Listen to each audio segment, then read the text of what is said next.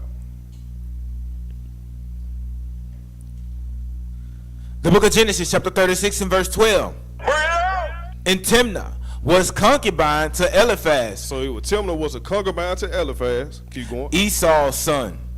And she bare to Eliphaz So Amalek. Eliphaz is Esau's son, but he got a bastard son that came out of Eliphaz. Like the most he hate Esau overall, but it's a son that came out of Esau. What's his name? Amalek. Amalek. That's what we battling with today. That's the one that give us trouble all the time. And guess what? The Amalek today is the Jewish people. Jewish people. And they just like they father Esau. Give me Hebrews 12 and 16 right quick. So they gotta be destroyed. It's some stuff that they doing. Man, it's stuff that they doing. They covering up stuff that they, man, we'll get into it. I'll read that right here.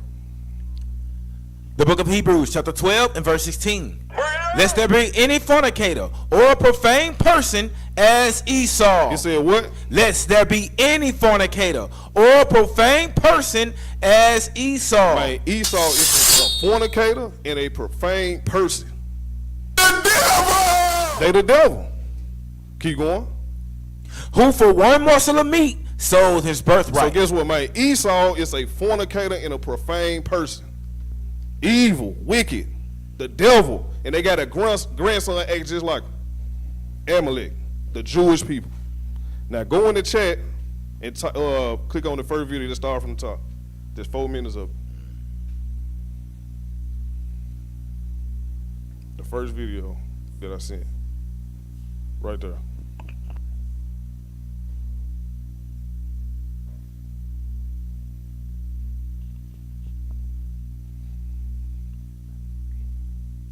Man, we gotta expose these bastards, man.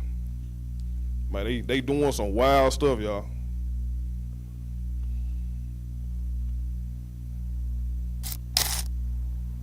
Why he getting it together? What they say at the top right there? Uzziah?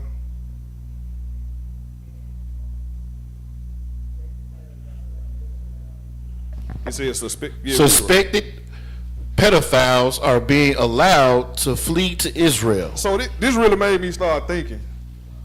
Why so many of our kids been missing, y'all? Like, why so many of our kids been missing? Damn. Right. Like, why is our kids been missing, man?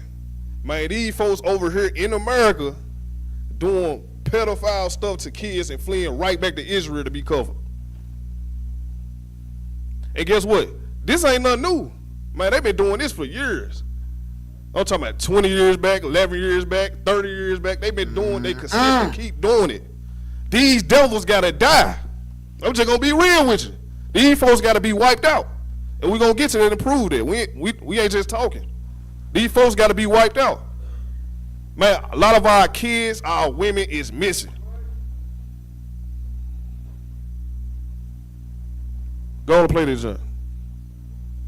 She's with JCW, Jewish Community Watch, an organization that hunts down accused pedophiles who flee to Israel from the U.S., exploiting a process called Law of Return, whereby any Jewish person can move to Israel and automatically gain citizenship. The ease with which pedophiles seem able to... He said when they go to Israel, they automatic gain citizenship. Keep going. Yeah. But what the hell, boy? To use this law as an escape route haunts victims like Mendy Hawk, I was 8 and who says he was abused from age 8 by a teacher at an Orthodox Jewish school in Los Angeles. Yom Tov pled guilty in 2002 to sexually abusing and committing lewd acts against 3 other boys. He served jail time, but when he was released, he violated his probation and, according to JCW, fled to Israel. So he said he served 1 year. And he said, what did it say right there at the bottom part? No, I'm talking about like the picture had went over to the what he had served. Yeah, go back a little bit, yeah. So he served 1 year by molesting 3 boys. What you say? And he released on probation. Right. So, is this enough? Is this justice? Is this justice what's going on right there? No. Go on and play it. Was released, he violated his probation and, according to JCW, fled to Israel with help from individuals within the Orthodox Jewish What community. it say again? JCW tracked. So guess what? They getting help with their own people to get back over there to Israel. So it's a lot of stuff started to click right now. Like, man, it's like, okay, why all our kids start missing? Why all our women start missing? Because these folks got something behind it. They got something to do with it. Press play. Yom Tov down and confronted him with a hidden camera in Jerusalem, where he admitted to illegally fleeing the United States with help and using a fake passport to enter Israel. Other child predators actually have a much easier time fleeing to Israel to essentially skirt. This is about to get ready to talk about right here. So a lot of people, a lot of brothers and sisters probably heard about this one right here. I'll play it. The consequences for their crimes, especially when the United States government helps them in doing so. So in lieu of prosecution and punishment, U.S. authorities have freed an Israeli government official within Benjamin Netanyahu's administration who's suspected of luring minors online to perform sexual acts. In fact, despite any of the lies you might see online by Israeli defenders or Israel defenders, he was charged, okay, he was arrested, and he was freed anyway. So guess what? He was charged and he was arrested, and they still freed him. So it really just proved, too, that the Jewish folks, they run this whole country right here, too. They controlling everything. Play that. And stop it. Details about the sting operation. Stop it 4 minutes. That took place in Las Vegas. So it all started with a joint sting operation that was carried out by the FBI, so the feds were involved, and the Las Vegas, Nevada Police Department.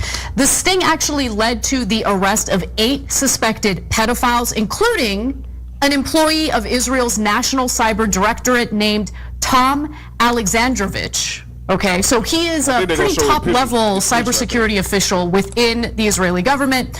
All suspects were charged with attempting to entice minors online to commit sexual acts. But rather than jail and prosecute him, Alexandrovich, that's what I'm talking about, FBI officials allowed him to travel back to Israel, where he is unlikely to face prosecution. So the FBI, they allowed him to travel back to Israel, and they said what he said. He is unlikely to face prosecution.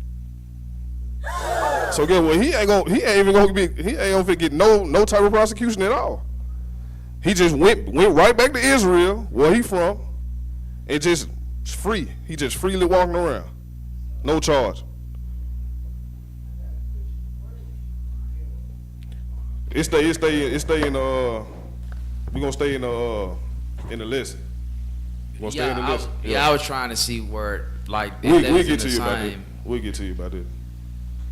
But it said all suspects were charged with attempting to entice minors online to commit sexual acts. So it was some more people that was part of this too.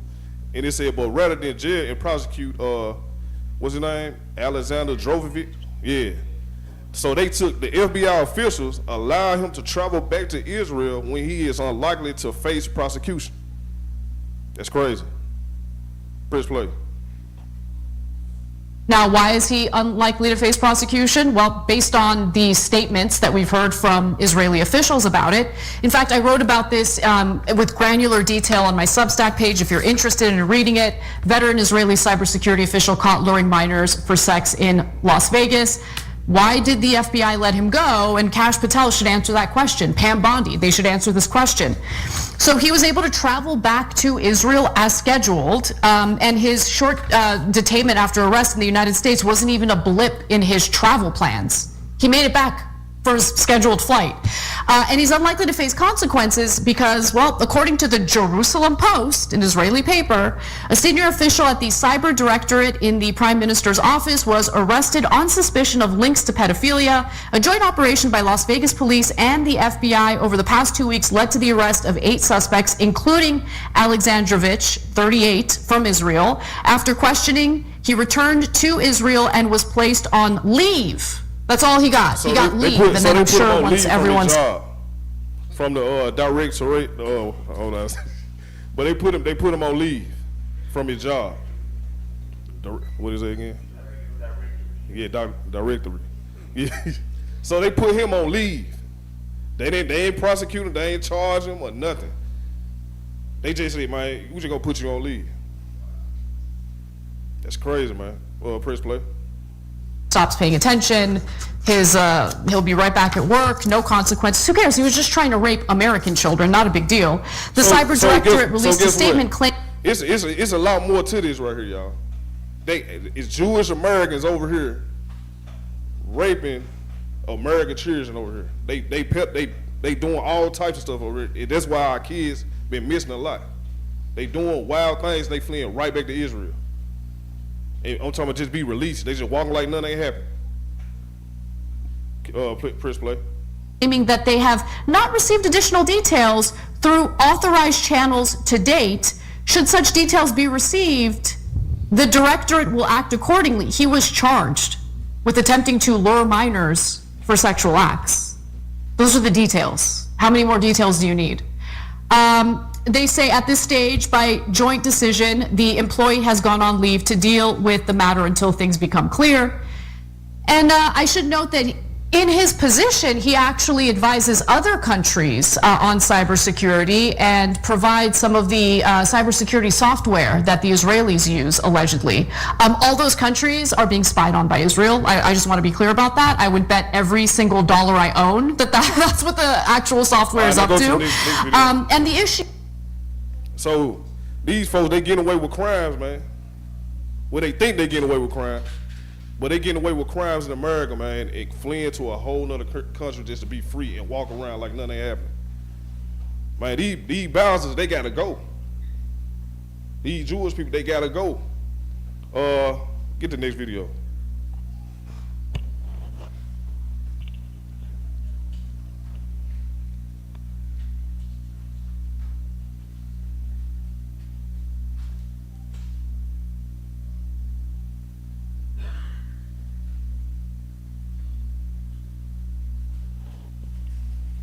And this right here is just a short right here.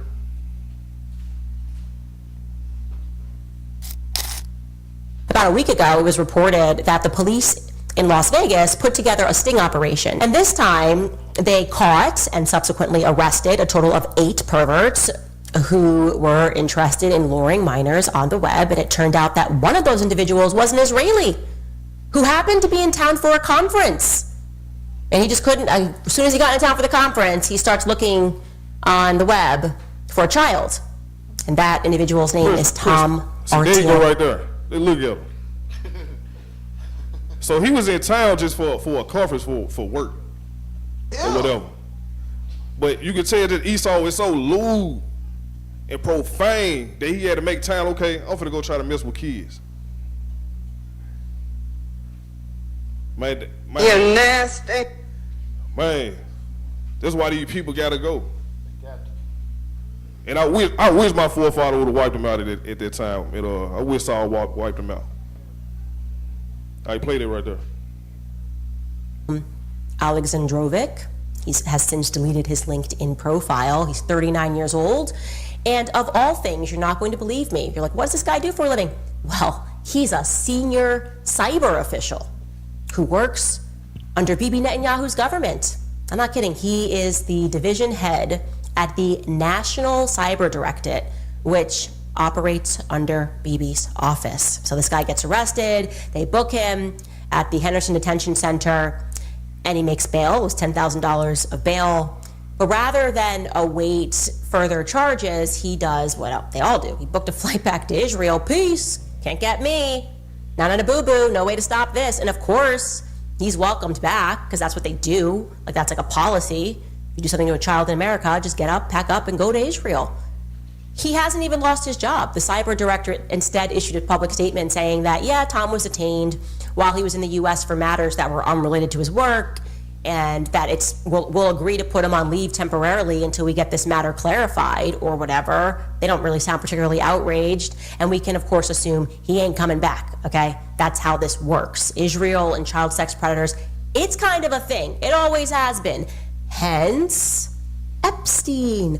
Oh no, I can't believe I said that. I'm sorry. The Department of Justice has no idea if Epstein has ties to any other nations. They don't know. So how could we know if our Department of Justice doesn't know?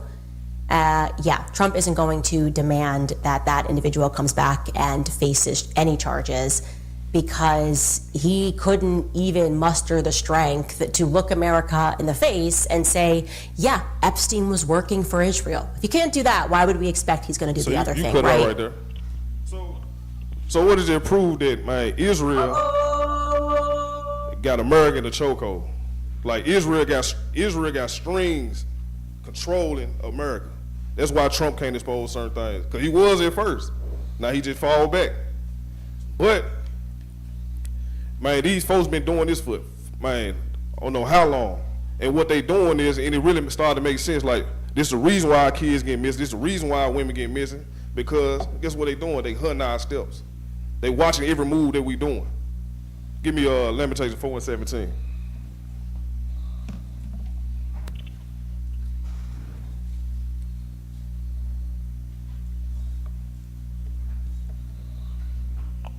All right, read it.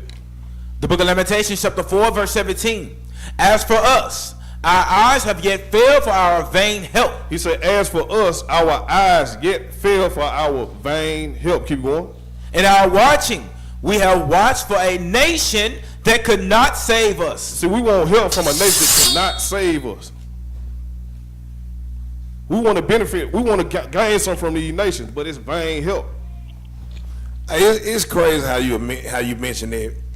We look for a nation that can't save us. Like, we go out for decades, right? We marched in the streets asking America to help the plight of so-called black men, women, and children. But what we don't understand, and what we never understood, is the fact that America don't even write its own policies.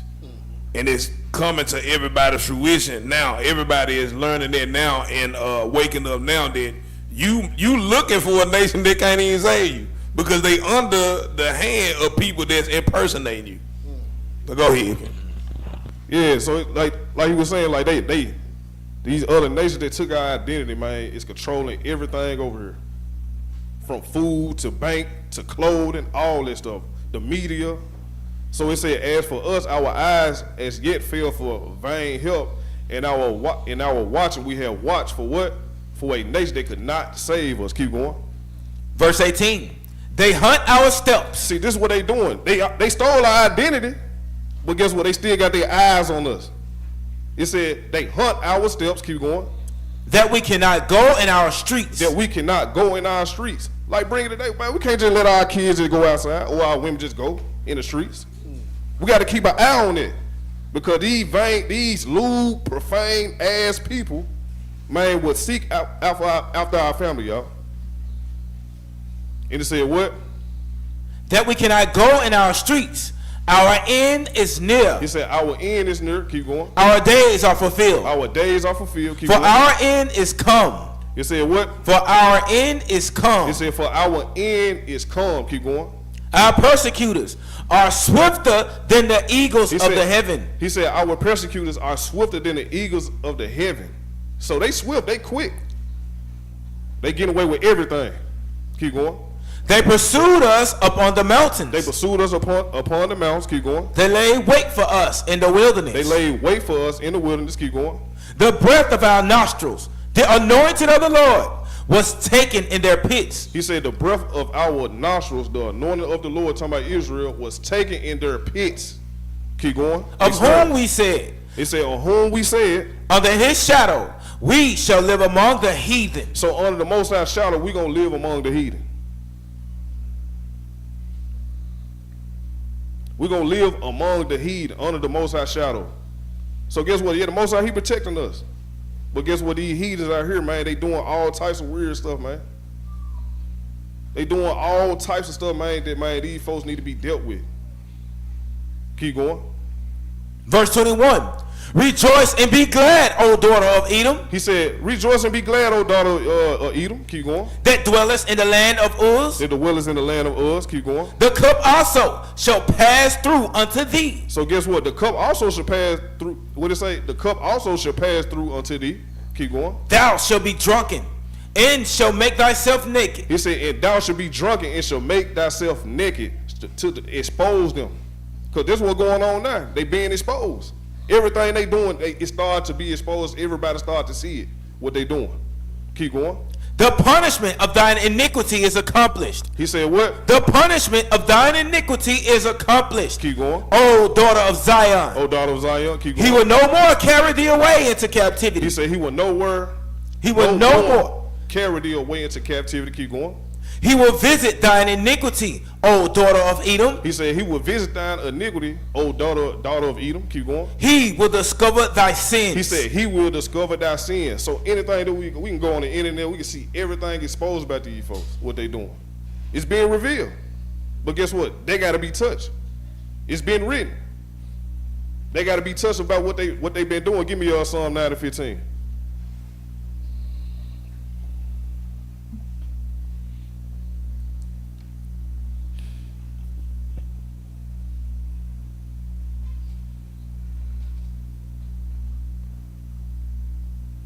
Start at 15. The book of Psalms, chapter 9 and verse 15. The heathen are sunk down in the pit that they made. See, the heathen gonna be sunk. It said the heathen are sunk down in the pit that they made. They gonna be judged off stuff that they made. They gonna go in their own snare. Keep going. In the net which they hid is their own foot taken. In the net which they hid is their own foot taken. Hit that ass right there. Caught. They're gonna be judged off what they in their own net, in their own snare. Keep going. The Lord is known by the judgment which he executed. He said what? The Lord is known by the judgment which he executed. He said the Lord is known by the judgment which he executed. Keep going. The wicked is snared in the work of his own hands. He said the wicked is snared in the work of his own hands. He said the wicked is snared in the work of his own hands. Keep going. Higayon Selah. Read verse 17. Verse 17. The wicked shall be turned into hell in all the nations that forget God. So the wicked shall be turned into hell in all the nations that forget God. Because guess what, man? They the wicked. They the wicked. They doing this stuff, man, and they keep on getting away from this stuff, man. Guess what? Man, the most I got to deal with them. He got to bring them to judgment. Give me Obadiah 1. Read 1 through 4 and jump down to 8 through 10.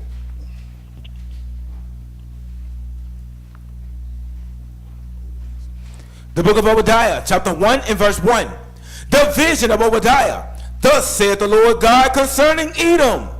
We have heard a rumor from the Lord. He said, we have heard a rumor from the Lord. Keep going. An ambassador is sent among the heathen. Arise ye, and let us arise up against her in battle. He said, arise ye, let us rise up against her in battle. Keep going. Behold, I have made thee small among the heathen. He said, behold, I have made thee small among the heathen. Keep going. Thou art greatly despised. He said, what? Thou art greatly despised. He said, thou art greatly despised. Just about every nation hate Esau, Amalek. They greatly despise. They greatly despise. Yes, sir. Keep going. The pride of thine heart hath deceived thee. He said, the pride of thine heart hath deceived thee. These people really believe that they won't be touched. They really believe nobody can't touch them. That's why they do these things right here, man. Keep going. The pride of thine heart hath deceived thee. Thou that dwellest in the cliffs of the rock, whose habitation is high, that saith in his heart, who shall bring me down to the ground? They speak this. Who should bring me down to the ground? That's why they get away with a lot of things, y'all. They can present something to us that we see and be like, hey, but they still won't be touched. But it said, who should bring me down to the ground? Keep going. Though thou exalt thyself as the eagle. He said, though thou exalt thyself as the eagle. And though thou set thy nest among the stars. Thence will I bring thee down, saith the Lord. What it say again? Thence will I bring thee down, saith the Lord. The Most High finna bring them down. He finna bring them down. Now jump down to 8. Verse 8. Shall I not in that day, saith the Lord, even destroy the wise men out of Edom? He said, shall I not in the day, said the Lord, even destroy the wise men out of Edom? Keep going. And understanding out of the mount of Esau. And understanding out of the mount of Esau. He gonna destroy the wise men out of Edom. Give me a wise man out of Edom, y'all. We can just name a family. The Rothschild. Yeah, Rockefeller, yeah. What you say? What you say, Ezra? Elon, yeah. All right, now read verse 9. Verse 9. In thy mighty men, O Teman, shall be dismayed, to the end that every one of the mount of Esau may be cut off by slaughter. It said every one of Mount Esau may be cut off by slaughter. Talking about the leaders.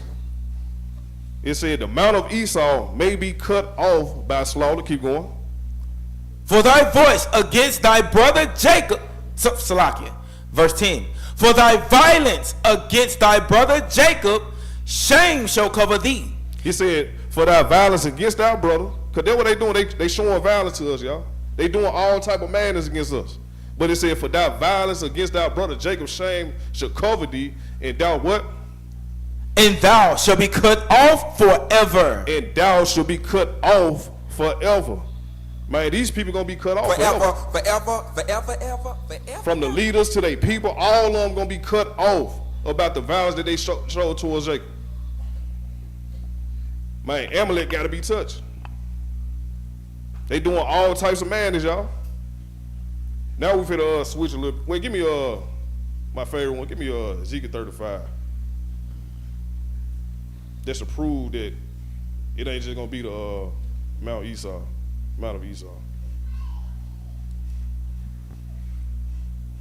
All right, read it. Verse 15. The book of Ezekiel, chapter 35 and verse 15. As thou didst rejoice in the inheritance of the house of Israel, because it was desolate, so will I do unto thee. Thou shalt be desolate, O Mount Seir. Read it again.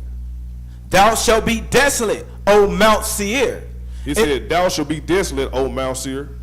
Keep going. In all Idumea. It said what? In all Idumea. So Mount Seir gonna be desolate. And it said what?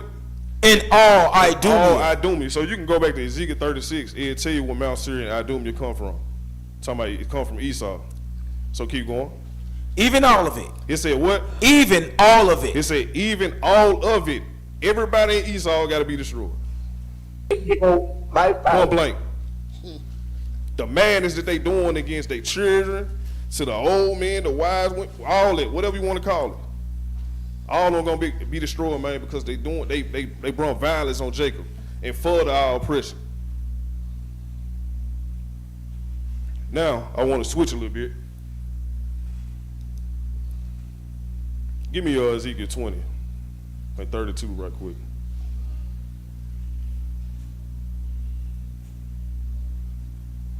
Now we still talking about Amalek, the Jewish, the so-called Jewish people. Now, and I'm just talking to our people. Like a lot of accounts, they cleave to some that attach to the Jewish people, which is what? Their star. Their 6-point star. We pick up that, we take that star, we picking up a custom from a heathen, which it really didn't even come from them. It's crazy. So they pick up a custom from another nation. And we cleave to it and say, we're going to put on that Star of David, whatever they want to call it. Like, I mean, when I first got in the truth, first it was the Star of David, now they're saying it's the lily. Then they said, now they're saying it's a pomegranate. Like, come on. Man, we picking up customs from heathens, man, don't got nothing to do with our forefathers. All right, read that right quick. The book of Ezekiel, chapter 20, and verse 32. In that which cometh into your mind. He said what? In that which cometh into your mind shall not be at all that ye say. It said, and that which coming into your mind should not be at all. Man, we shouldn't want to pick up these traditions from these heathens. We should want to put that stuff should not come in our mind about a 6-point star. We shouldn't even want to be like them. Keep going. We will be as the heathen. He said what? We will be as the heathen. This should never come in our mind right here, y'all. It said we will be as the heathen. Keep going. As the families of the countries. It said what? As the families of the countries. As the families of the country. Keep going. To serve wood and stone. To serve wood and stone. So guess what? You know how we talk about the cross, the Christian cross. Guess what? That's the same as the 6-point star. It's the same thing. Idols that he just picked up and our people picked it up. Now give me Psalm 106 and start at verse 32.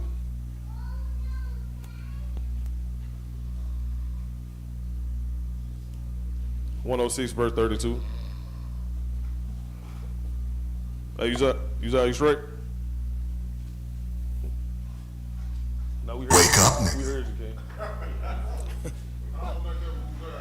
Thank you, King. Oh, my bad, bro. It just sounds like I'm familiar with one of your snores, man. My bad. Hey, Malachi, you straight, man? Wake up, man.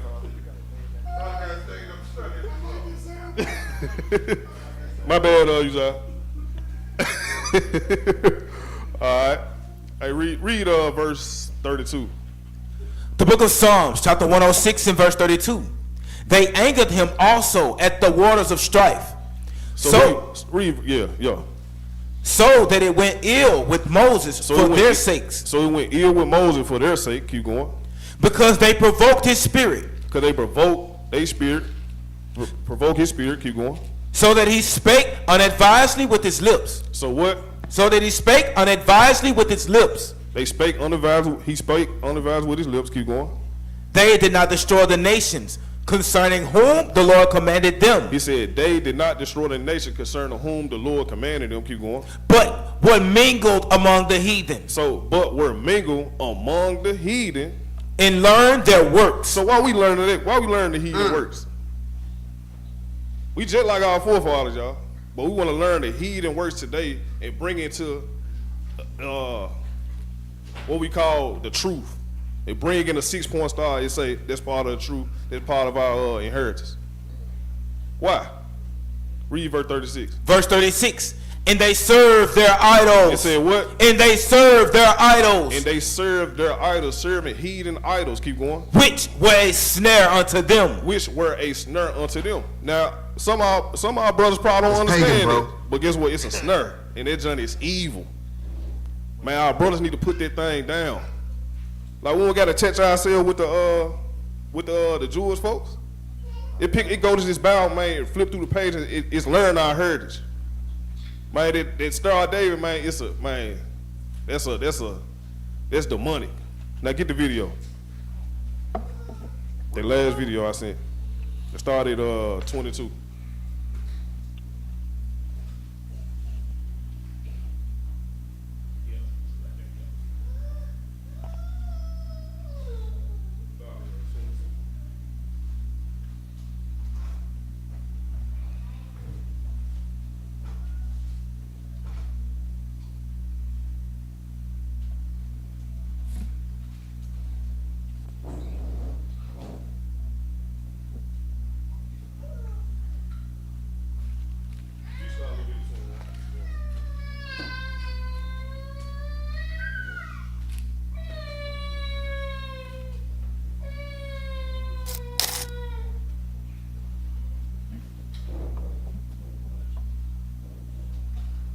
Jews as a symbol to represent Jewish religion or identity. In the same manner, the Christian cross identified the religion's believers.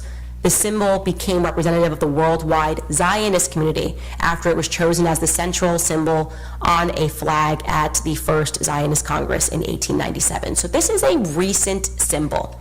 But I'm going to show you that there is a mention of that star. It is called something else in the Bible. It is referred to, I'm going to just dig this up for you, something that is known as the Star of Memphis in the Bible, okay?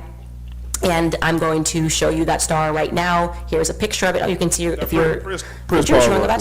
So she references from Acts 7 verse 43. That's what she references from. And also it won in Amos 5. All right. Yeah, it's good. Well, I'm gonna let her quote it first, and then we're gonna pull it. Left side there, by the way, that you see a goat, and you see it looks like a pharaoh up top there. So you're going, okay, I don't associate this with Judaism whatsoever.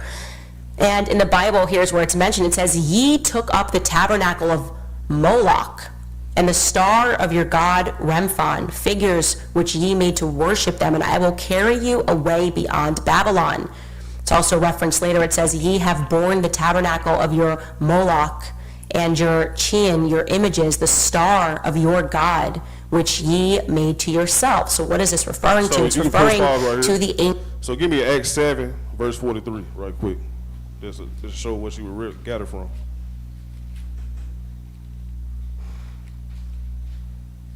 Oh man, oh man.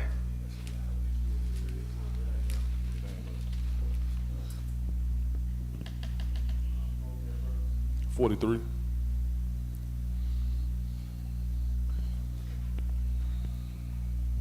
All right, read it. The book of Acts, chapter 7 and verse 43. Yea, ye took up the tabernacles of Molech and the star of your god Remphan. They say, ye took up the tabernacle of Moloch and the star of your god Remphan. Keep going. Figures. Which ye made to worship them. And I will carry you away beyond Babylon. See, our brothers don't really know what they doing. They probably don't know. They probably think it's a right thing what they doing. But man, we got to tell you, man. But guess what, man? That's of the devil. That's not of God. And just to land me back off what my brother saying here, and I was talking to Get Dog about this, man. It's crazy how you bringing this up. Me and Gideon was talking about this. Wasn't even a whole week. We was just talking about this. Now the scripture tell you to what? Abstain from the appearance of evil, right? Now, if we are to abstain from the appearance of evil, we know the gangster disciples were their stop. Why would I wear anything that's associated with something evil anyway? Why would I do that? Unless I see it like visibly in the scriptures that I can do this. But if we don't see this in the scriptures that we can do this, then why are we doing it, right? Like for instance, now I'll give an example. The LGBTQ LMNOP community, they took the rainbow and they perverted the rainbow. But we see in the scripture where God made the bow. He set the bow in the sky for the rain. So when we go out and we prophesy and we go against a pride parade, we take that back and we show the scripture to show, hey, this belong to God. That don't belong to y'all, right? So you have to show in the scripture that that 6-point star is something that God ordained for us to have and to wear and to do all that. If you can't do that, it's evil, and everything evil in the world, where is it? But go ahead, brother. All praise the Most High. So it said, ye took up the tabernacle of Moloch, the star of your god Remphan, figures which ye made to worship them, and I will carry you away beyond Babylon. Keep going. No, you can just stay right there. I think it's another she had quoted too in Amos 5. Yeah, I think it's Amos. Go to Amos 5 real quick. Appreciate you. Yeah, read that. The book of Amos, chapter 5, verse 26. But ye have borne the tabernacle of your Salaki. But ye have borne the tabernacle of your Molech. So when you say born, it means carry. Keep going. And chewing your images, the star of your God, which ye made to yourselves. He said, your image is the star of your God, which ye made to yourselves. Man, our brothers got to put that down. Man, that's of another God. That's not our custom. Now go back to the video right quick. You're going to learn today.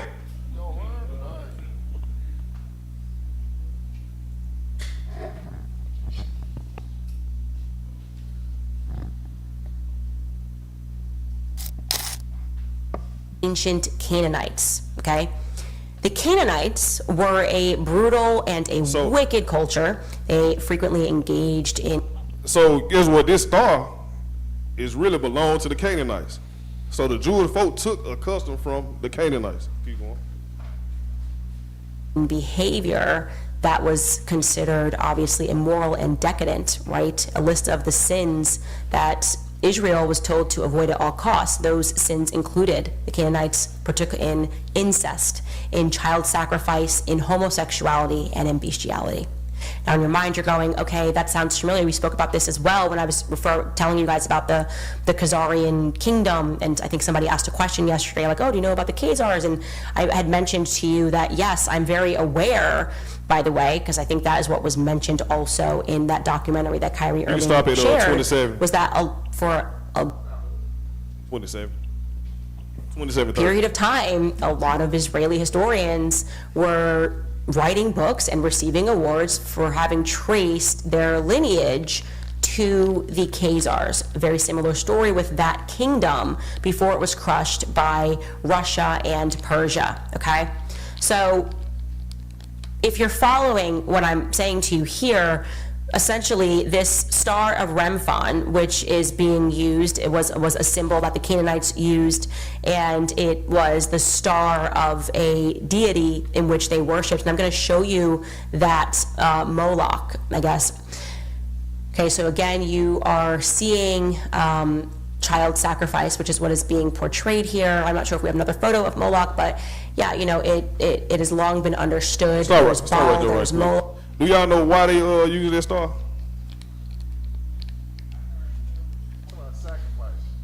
I'm talking about, do y'all know what? Give him a mic, Hold up. But then you can go next. During the time of King Solomon, he gave instruction on how to build the temple. And he told them to put pomegranates on certain parts of the temple. Battery bag. Shabbat Shalom. Yeah, they instructed them to put pomegranates on certain parts of the temple because the Most High, he had a favor for the pomegranate. And they took that, or at least that's what they say they use it for. They said because the star has the seeds inside the pomegranate are arranged like the star. This is what they say. All right. What you about to say, Malachi?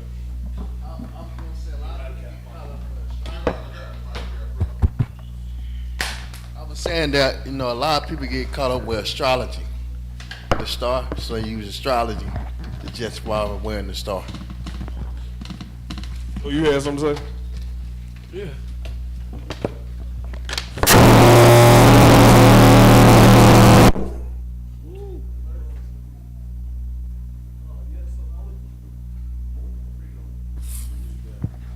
Yeah, so I was just saying, you know, even that star, it's literally associated with Masons.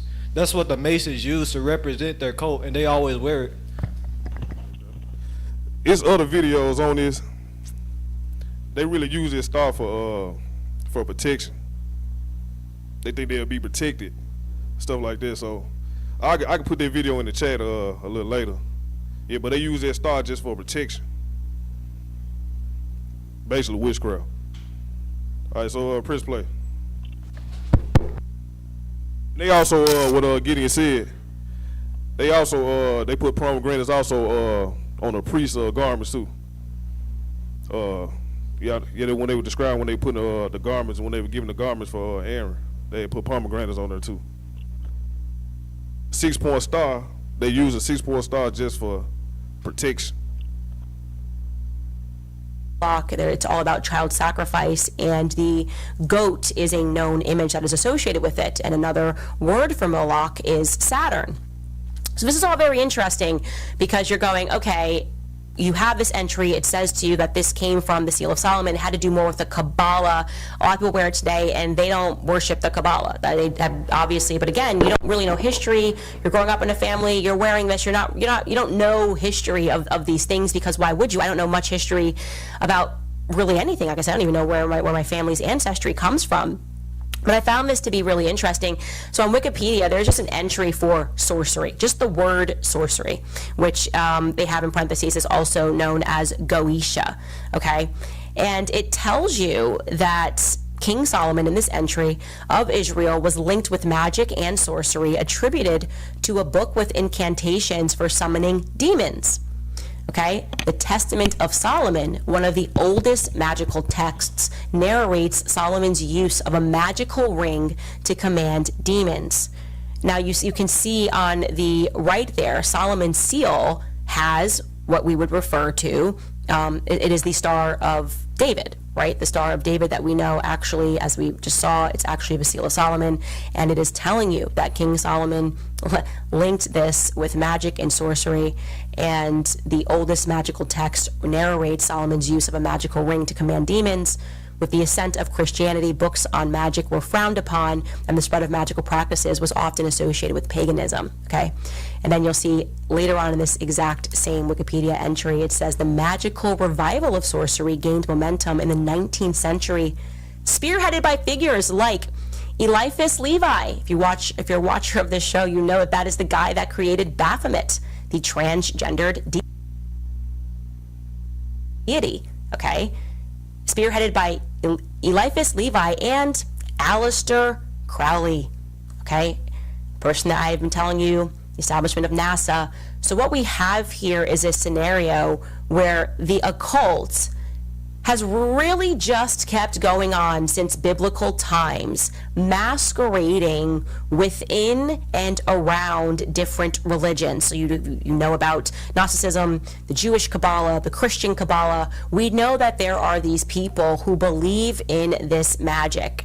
And that is why yesterday when I was telling you guys, and you guys were very reactive, and I'm so glad that you really engaged in this, about this. Yeah, so man, so it's the star is demonic. It's not of our culture. It's not part of us, man. We got to put away these heathen ways now. So give me my last scripture. Give me you need to repent. Psalm 79. Man, we can't love everybody, y'all. We can't love everybody. We cannot love everybody, y'all. We gotta pray. Be real. We gotta pray. We gotta pray to the Father, man, against these heathens. I'm just gonna be real with y'all. All right, read it. Verse 1 through 13. The book of Psalms, chapter 79, and verse 1. A psalm of Asaph. O God, the heathen are come into thine inheritance. It said, "Oh God, the heathen are come into thine inheritance." They came into our inheritance and took it. And what they do?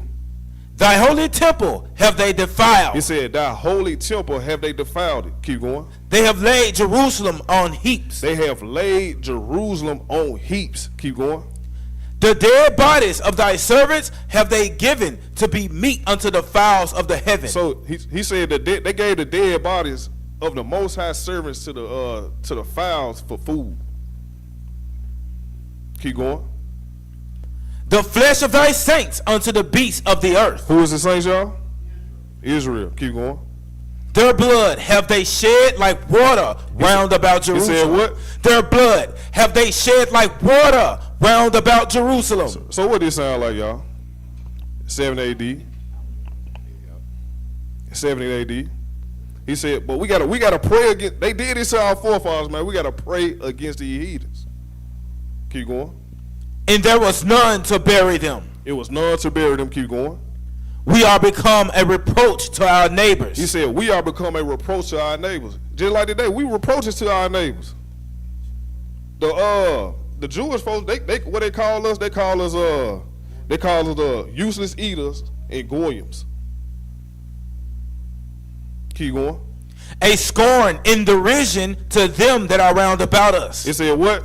A scorn and derision to them that are round about us. That are round about us. What does derision mean, y'all? What is it again? Ridicule. Go up. A laughing stock. So they laughing at us, man. They looking at us like, man, y'all ain't nothing. We're a laughing stock. Y'all need to depend on us. Y'all need to come to us about everything. We pick y'all religion. We pick y'all clothes. We do all that type of stuff. They do all that type of stuff towards us, y'all. And we just a laughing stock to them. Keep going. Verse 5. Now read this with power right here. Verse 5. How long, O Lord? Do we feel like this, y'all? It said, how long, Lord? Keep going. Wilt thou be angry forever? He said, wilt thou be angry forever? Keep going. Shall thy jealousy burn like fire? Should our jealousy burn like fire? Man, we need mercy. We need long suffering. We need the Most High.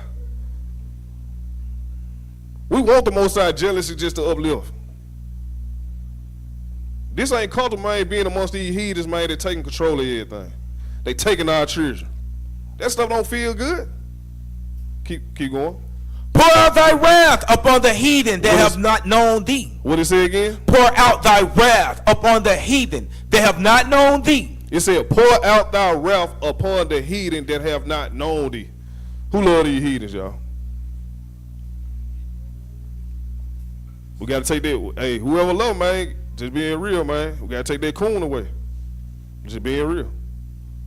But we can't love these heathens because they taking advantage of us, especially Amalek and Esau. Keep going. And upon the kingdoms they have not called upon thy name. He said what? And upon the kingdoms they have not called upon thy name. Keep going. For they have devoured Jacob. It said, for they have devoured Jacob. Keep going. And laid waste his dwelling place. And laid waste his dwelling place. Keep going. Oh, remember not against us former iniquities. He said, oh, remember not against us former iniquities, our former sins, our sins that we committed in the past. Please, Father, forgive us. Take your wrath away. Take the curses away. Take the pain away. But please, Father, deal with these heathens. We got to pray for that. Keep going. Let thy tender mercies speedily prevent us. He said, let thy tender mercies speedily prevent us. Keep going. For we are brought very low. It said, for we are brought very low. We nothing. We nothing, y'all. We lost our identity. We lost our inheritance. Man, we losing children, women, brothers. We losing all that. But it said, but let thy tender mercy speedily prevent us. So send your mercy, Father, speedily. Keep going. Help us, O God of our salvation. Because guess what? We can't help ourselves, y'all. It said, help us, O God of our salvation. Keep going. For the glory of thy name. For the glory of thy name. Keep going. And deliver us. And purge away our sins. It said, deliver us and purge away our sins. Keep going. For thy name's sake. For thy name's sake. Keep going. Wherefore should the heathen say, where is their God? It said, wherefore should the heathen say, where is their God? Keep going. Let him be known among the heathen in our sight by the revenging of the blood of thy servants which is shed. Man, I don't know about y'all, man. I'm praying for this right here. A lot of our forefathers died, man, in the hands of these heathens, y'all. A lot of innocent blood being shed. So it said, let him be known among the heathen in our sight by the revenge of the blood of thy servant which is shed. Keep going. Let the sign of the prisoner come before. He said, let the sign of the prisoner come before thee. We got brothers in the system, man, in jail for no reason. Man. They signed crying up in there. So he said, let the sign of the prisoner come before thee. Keep going. According to the greatness of thy power. According to the greatness of thy power. Keep going. Preserve thou those that are appointed to die. He said, thy power preserve thou those that are appointed to die. Keep going. And render unto our neighbors sevenfold into their bosom. What is it again? And render unto our neighbors sevenfold into their bosom their reproach. Read that again. And render unto our neighbors sevenfold into their bosom their reproach. It said, and render unto our neighbors sevenfold unto their bosom their reproach. Deal with them with sevenfold, Father. Deal with them, Father. Touch these heathens up. Cause we praise to the Most High. Cause we just stuck, y'all. Cause they can do all the stuff that we showed. They doing all this stuff. Guess what they doing? They think they getting away with it. And it said, render unto our neighbors sevenfold into their bosom their reproach. Keep going. Wherewith they have reproached thee, O Lord. Yes, sir. Wherewith they have reproached thee, O Lord. Keep going. So we, thy people, and sheep of thy pasture. It says, so we, thy people, sheep of thy pasture, will give what? Will give thee thanks forever. It said, we'll give thee thanks forever. We will show forth thy praise to all generations. It said, we will show forth thy praise to all generations. So we need to give the Most High praise when he get revenge on these nations. And now too. Yes, sir. We need to stand up and praise the Most High. Praise to the Most High. Cause we need to pray for this right here, y'all. Cause man, they taking advantage of our people, man, and they going too far. They need to be dealt with.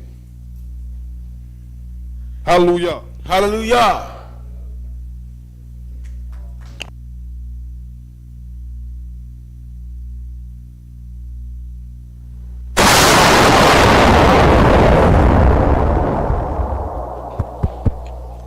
All praise to the Most High, man. The brother brought some heat, man. Some really good information. I hope everybody took some notes and definitely study over those things. Study over those things and really pay attention to what's going on out here.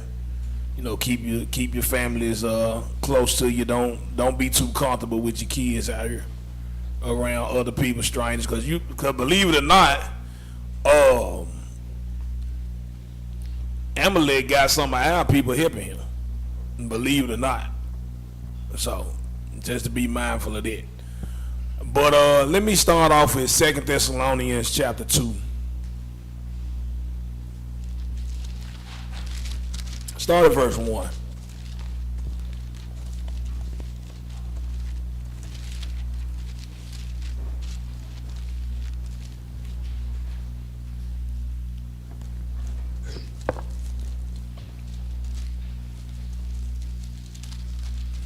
Go ahead. This is the book of 2 Thessalonians chapter 2 and verse 1. Go ahead. Now we beseech you, brethren. It says, now we beseech you, brethren. Go ahead. By the coming of our Lord Jesus Christ. It says, by the coming of our Lord Jesus Christ, who the world calls Jesus Christ, right? Go ahead. And by our gathering together unto him. By our gathering together unto him. This is an important part of the walk, family.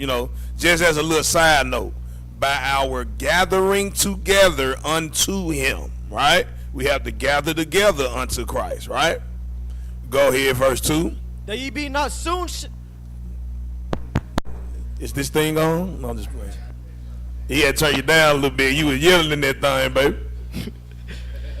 That boy got that power over here. I'm talking about Joel, my young brother. Go ahead. That ye be not soon shaken in mind. It says that ye be not soon shaken in mind. Now, why is this being written? Because it's things happening in the earth that can cause people to be shook in their mind. Right? Go ahead. Or be troubled. Or be troubled. Don't be troubled. Go ahead. Neither by spirit. Don't be troubled by spirit. Nor by word. Nor by word. Because the things that's happening out here on our day to day, it could vex you. Right? It can give you a little bit of anxiety. A lot of people might be feeling that, whether in here or online. There's a little anxiety going on out here. You can see it in the earth, right? Of a truth, right? So it says, don't be shaken in mind or be troubled, neither by spirit nor by word. Go ahead. Nor by letter as from us. It says, nor by letter as from us. Go ahead. As that the day of Christ is at hand. Hey, turn that mic down just a little bit, Ezra. Just a little bit. Read that part again. Let me do a sound check, King. Your mic might be real loud. That ye be not soon shaken in mind. All right, so it says that she may not be soon shaken in mind. Go ahead, read that from the top again. That ye be not soon shaken in mind, or be troubled. It said, or be troubled. Go ahead. Neither by spirit. Neither by spirit. Nor by word. Nor by word. Nor by letter as from us. Nor by letter as from us. Go ahead. This is Paul writing this letter. Go ahead. As that the day of Christ is at hand. It says, as that the day of Christ is at hand. Go ahead and read verse 3. Verse 3. Let no man deceive you by any means. It says, let no man deceive you by any means. Y'all hear that, brothers? Y'all hear that, sisters? And folks online, I want you to hear this. It says, let no man deceive you by any means. Go ahead. For that day shall not come. It says, for that day shall not come. You see that often throughout the scripture where it say that day. What is that day? It's talking about the coming of the Most High, right? The coming of his son. It says, for that day shall not come. Go ahead. Except there come a falling away first. Except there come a falling away first. Now I know many understand that as the falling away in 70 AD. But also when you look at other translations of this verse, it's talking about a rebelling or a turning away from God's commandments. Are we seeing that? Or have we seen that throughout the years? Yeah, of course. It says that day, that great day rather, it says it's not going to come except there come a falling away first, a rebellion against God's commandments, right? And what? And that man of sin be revealed. And that man of sin be revealed, just to show you the sign of the time. So this thing gonna be kind of happening simultaneously, right? The man of sin will be revealed, and people just gonna be, leaving the commandments or leaving the word of the Most High. This will be happening hand in hand, right? Like what's that? Yin and yang. All at the same time, man, falling away, and the man of sin being revealed, all at the same time. Go ahead. The son of perdition. The son of perdition. Go ahead, verse 4. Who opposeth and exalted himself above all that is called God. Is it who opposeth and exalted himself above all that is called God. Go ahead. Or that is worshipped. Or that is worshipped. Go ahead. So that he is as God. So as he as God sitteth in the temple of God. So that he as God sitteth in the temple of God. Go ahead. Showing himself that he is God. Showing himself that he is God. Now we know the Most High, when he make things, right, he make it 2 and 2. Make good, evil, all in life, death, right? Holy, profane, all it. The Most High make it 2 and 2, one against another. Okay, so let's see something that the Most High did. Give me Exodus 19. We just laying a little bit of foundation here. Exodus 19, read verse 3.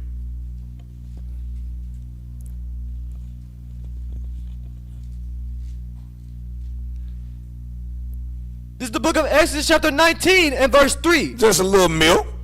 Go ahead. And Moses went up unto God. And who? And Moses went up unto God. And Moses went up unto God. Go ahead. And the Lord called unto him out of the mountain. The Most High called unto him out of what? Out of the mountain. The Most High called to Moses out of the mountain. We got that, right? He said we got to make it like the children can understand. We want the babies to understand this, right?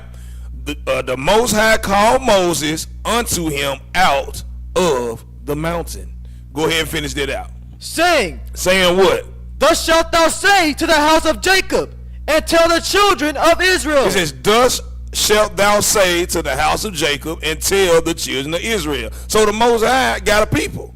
He called Moses out of the mountain to give a message to a people, right? Right? So we just said what? The Most High make his works 2 and 2, good and evil, right? And this devil that the Most High created want to be like God, right? So what he gonna do? If the Most High called somebody out of the mountain, will he not do the same if he want to be like God? Huh, children? All right. Let me get Luke 4. Like I said, we laying a little bit of foundation here.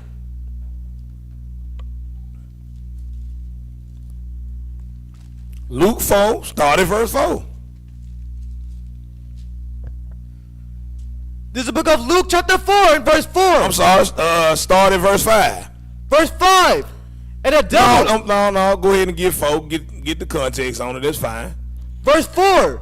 And Jesus answered them, saying. Saying what? It is written that man shall not live by bread alone. So it's written that man should not live by bread alone. Go ahead. But by every word of God. But by every word of God. Go ahead, verse 5. And the devil. And who? And the devil. And who? And the devil. And the devil. The devil. Read. Taking him up into an high mountain. He took him where? Up into an high mountain. The devil took him up to a high mountain. Want to do exactly what God did. Took him up to a high mountain. Go ahead and read the rest of that. Shoot unto him all the kingdoms of the world. So he showed him all the kingdoms of the world. Go ahead. In a moment of time. In a moment of time. Go ahead. And the devil said unto him. What did he say? All this power will I give thee. He said, all this power I will give thee. Now remember, we read in Second Thessalonians 2, the man of sin got to be revealed, right? We read that, right? The son of perdition, right? Even the people of perdition, right? It says, and the devil said unto him, all this power will I give thee. Go ahead. And the glory of them. And the glory of them. Go ahead. For that is delivered unto me. He said that is what? For that is delivered unto me. He said all of this is delivered unto me. What is he saying, children?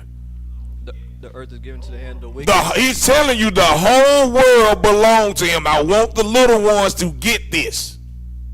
I want y'all to understand this. The entire world is given to the devil right now, even right now. So when you see it in 2 Thessalonians 2, says the man of sin got to be revealed, you got to find out who's running the world, children. Read verse 6 again. And the devil said unto him. What did the devil say? All this power will I give thee. Now the devil is talking to Christ, the man who died for our sins, right? The Israelites. He's talking to Christ saying this. All this power will I give thee. Go ahead. And the glory of them. And the glory of them. For that is delivered unto me. He said it's delivered unto me. I rule the world. So the Most High gave him power over the world for a time. But you don't understand that. Go ahead. And to whomsoever I will give it. He said, no, read that again. And to whomsoever I will, I give it. He said, whoever I will, I give it. Now the Bible say the man of sin got to be revealed, right? So it say, whomsoever I will, I give it to them. I want y'all to understand that, right? All right, give me the video. No. Go ahead and read verse 7 real quick. Verse 7. If thou therefore wilt worship me. If thou therefore wilt worship me, go ahead. All shall be thine. All shall be thine. So, real quick, give Obadiah the mic. I want to ask you a question, Obadiah. After what we just read. Because I really want to make sure the children got this. Now we just read the devil said all the power and the glory of the kingdoms was given unto him. Right? And then it says, if thou therefore wilt worship me, all shall be thine. Now, I want to ask you, Obadiah. Kind of just made it easy for you, but it's all good. All praise the Most High. I want to ask you, how do you get riches in this life?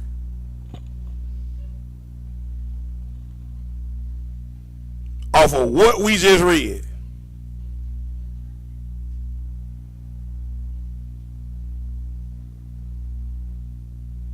It ain't hard.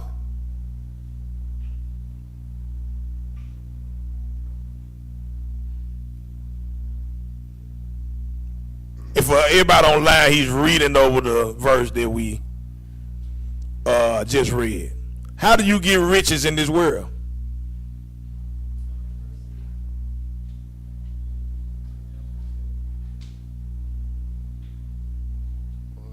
Worship the Most High? No. I said off of what we just read.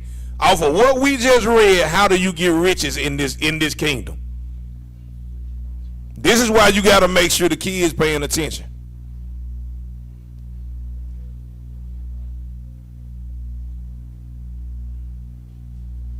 Worship the devil. You got to worship the devil. You got to worship you got to sell your soul. The devil! All right, now give me the video.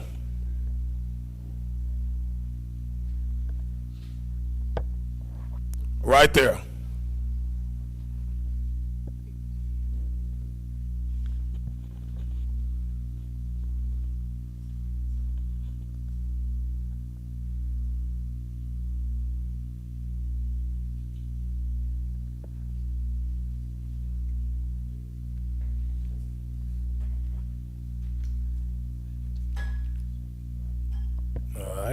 What happened to the okay, got a little ad on there. Alright. Take that back. Alright.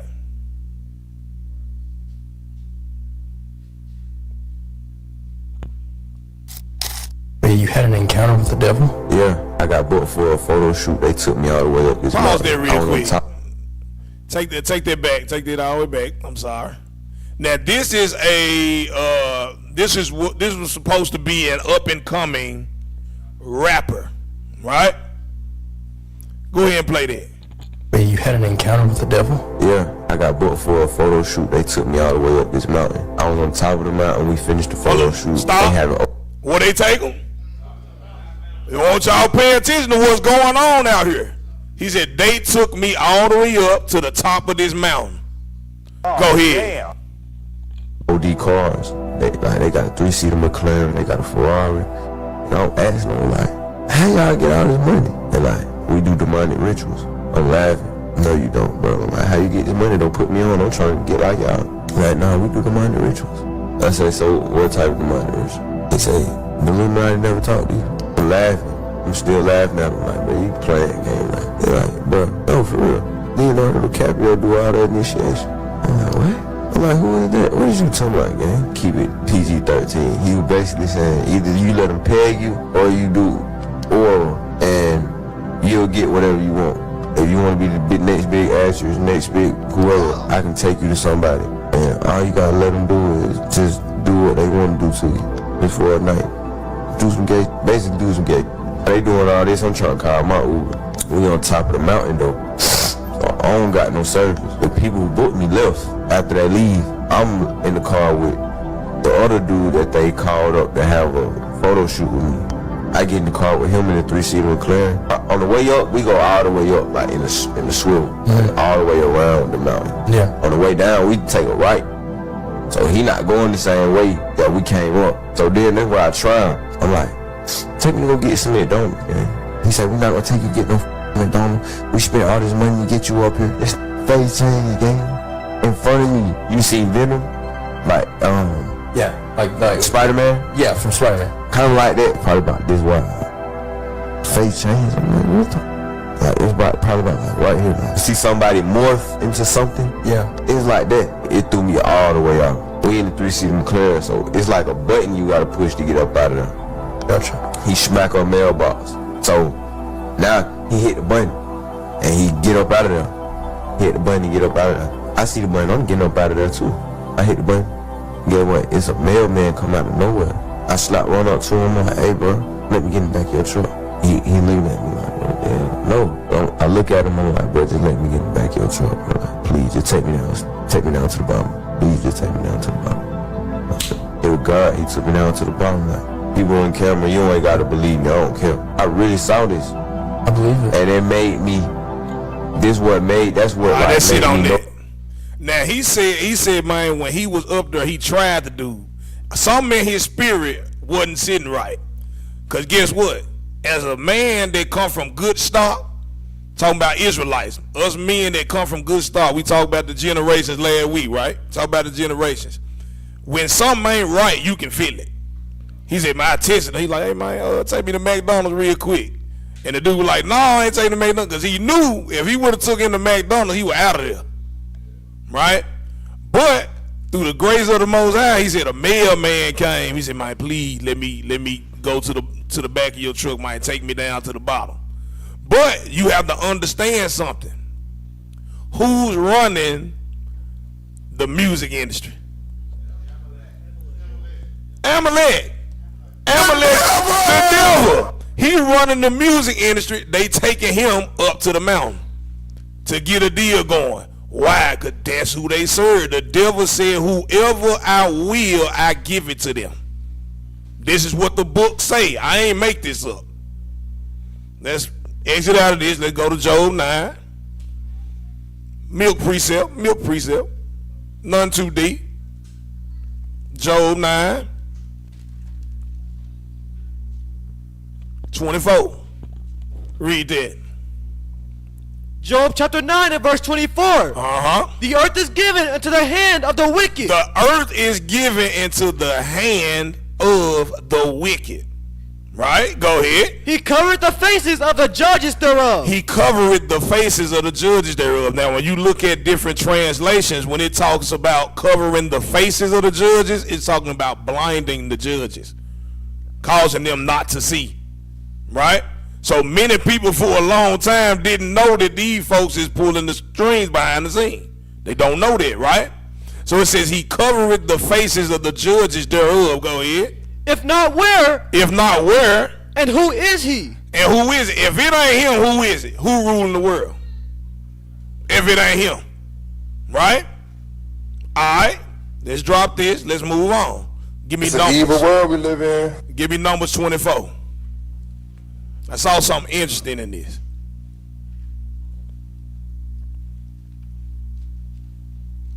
Start at 17. Now this is Balaam after he was hired by the Moabites to curse Israel, but he ended up blessing Israel 3 times. But look at what he's saying to Balak. Go ahead. Psalms chapter 24. No, Numbers 24. Numbers chapter 24 verse 17. Verse 17. I shall see him. So Balaam said, I shall see him. But not now. He said, but not now. I shall behold him. I shall behold him. But not nigh. But not nigh. Go ahead. There shall come a star out of Jacob. He said, there shall come a star out of Jacob. Go ahead. And a scepter shall rise out of Israel. He said, and a scepter shall rise out of Israel. Go ahead. And shall smite the corners of Moab. He said, he's going to smite the corner of Moab.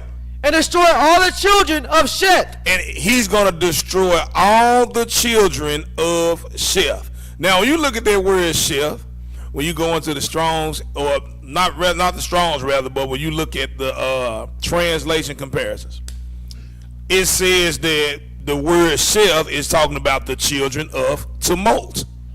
Now, I'm going to try to break this down as simply as I can, right?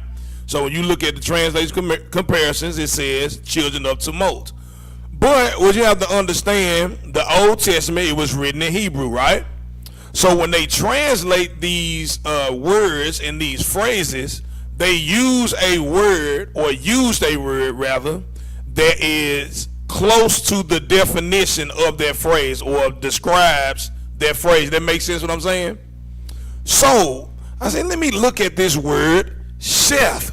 What exactly does that mean when he said destroy all the children of Sheth? Give me that definition. I actually got that in the chat. Right there, yeah, pull that up for me. So he's going to destroy all the children of Sheth. And let's see the origins of that word, Sheth.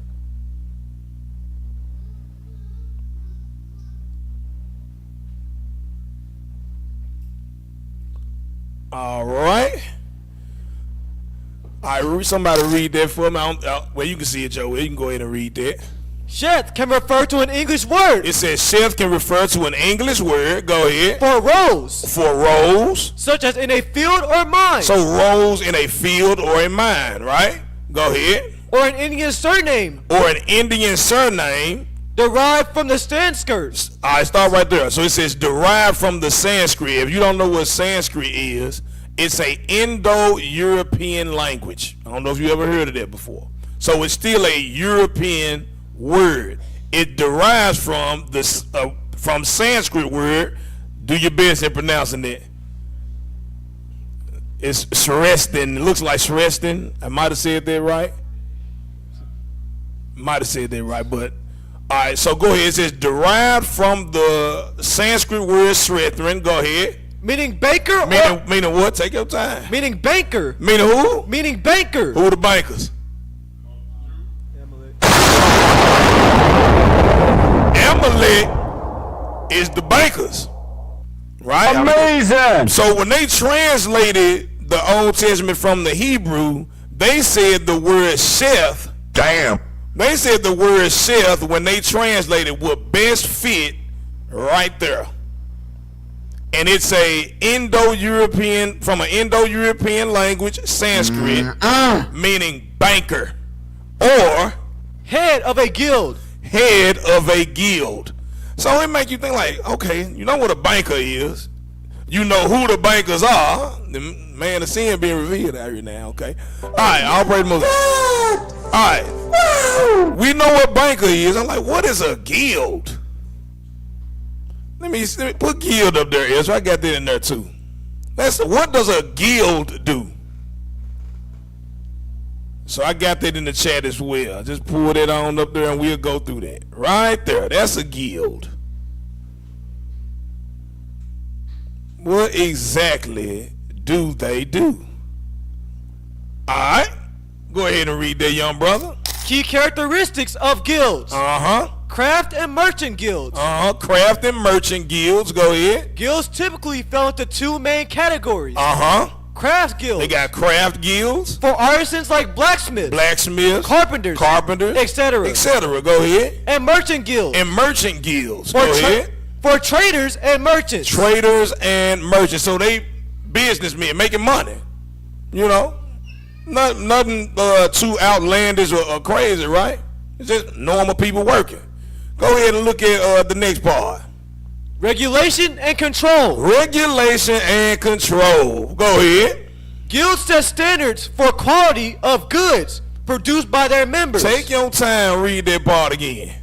Guilds set standards for the quality of goods produced by their members. So a guild is somebody that set the standard for the quality of goods produced by their members. Go ahead. Control prices. They do what? Control prices. They control prices. Go ahead. And regulated the number of people entering the trade through apprentices. And they regulate the number of people entering the trade through apprenticeships. So they can control how many people getting in the game. Oh! Alright, I'll give you an example. Insurance companies, right? They can control how many insurance companies open up. They're like, no, let's stop it. Get a brother the mic.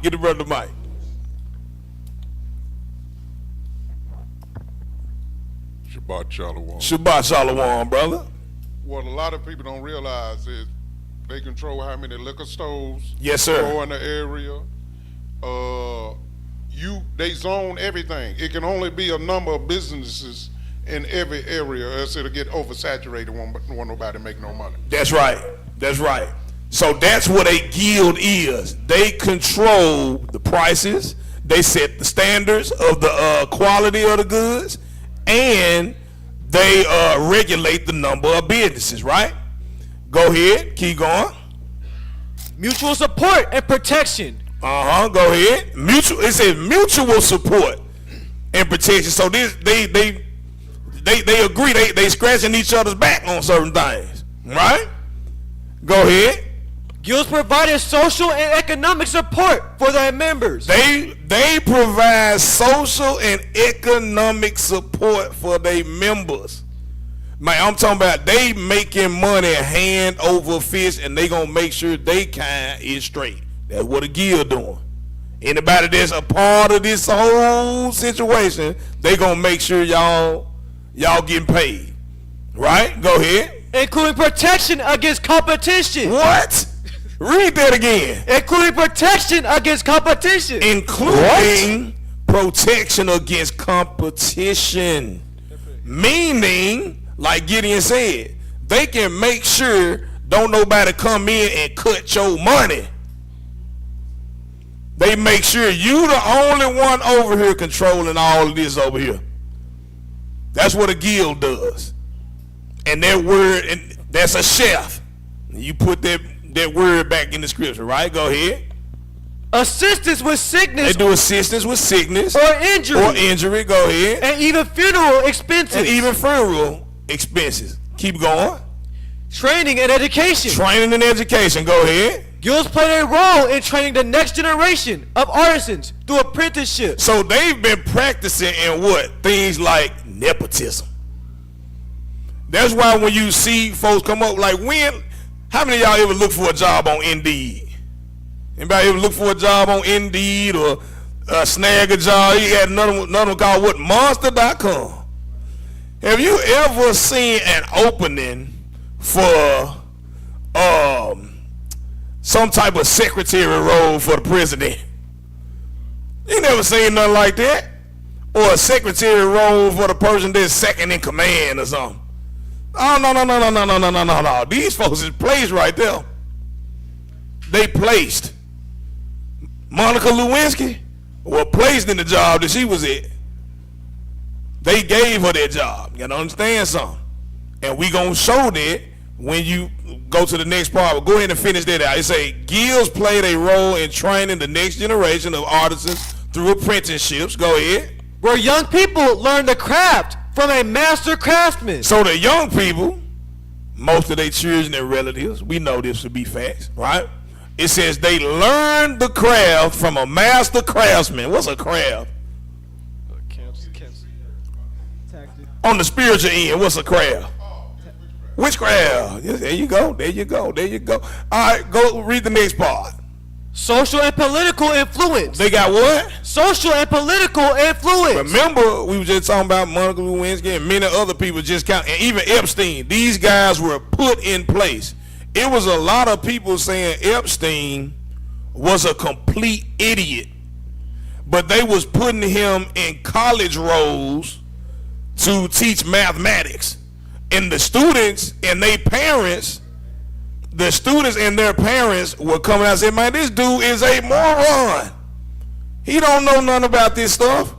But he was put in position. Go ahead and read social and political influence. Guilds often held significant social and political influence. It says guilds often held significant social and political influence within their communities. Within their communities. Go ahead. Particularly in medieval towns. But we done with that, right? So they got influence more than just in their community. We know this to be facts, right? Go ahead and just take this out. Let's go back to number 24. Oh, you got some, Prince? Go ahead. Hey, we was just discussing, and Solomon brought it up. He said the game of Monopoly. Yeah. That's the whole point of it. It was that's the whole point. Based off, now the Monopoly man himself is fictional, but it was based off a Jewish man. Yeah. If you look at, I had posted it into the, I put it into the content, media content. We can bring it up. Go ahead and bring it up. But it's based off actual how they have a monopoly on the game. Yes, sir. And it, like you said, with the nepotism. Yes, sir. That nepotism is serious, man. Go ahead and read that. Is that what you wanted? Yeah, that's it. Now, but the reason why. Okay, yeah. Go ahead and read that. Joey. Oh, you got it, Ezra. Wow, look at what this is saying. Go ahead and read that. AI overview. No, Mr. Monopoly is not Jewish. He is a fictional character, and religious affiliation is not specified or implied in his character. While the original inspiration for the character's design might be traced back to some historical figures who were Jewish. See that? Go ahead. Like Otto Herman Kahn, the character himself is not portrayed as Jewish. The design of Rich Uncle Pennybags, as he was originally known, was influenced by J.P. Morgan. Woo! And later by Otto Herman Kahn. My boy name was Rich Uncle Pennybag. Hey, that's a hard rap name right there. What? Boy, look, if he had balls, if he had balls, man, look, I'm gonna tell you, he would have been platinum. Man, they call me Rich Uncle Pennybag, man.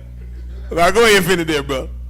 Mr. Monopoly is a figure associated with wealth and business success, and his design has evolved over time. Woo. But his religious identity has never been a part of his character. Go ahead, K.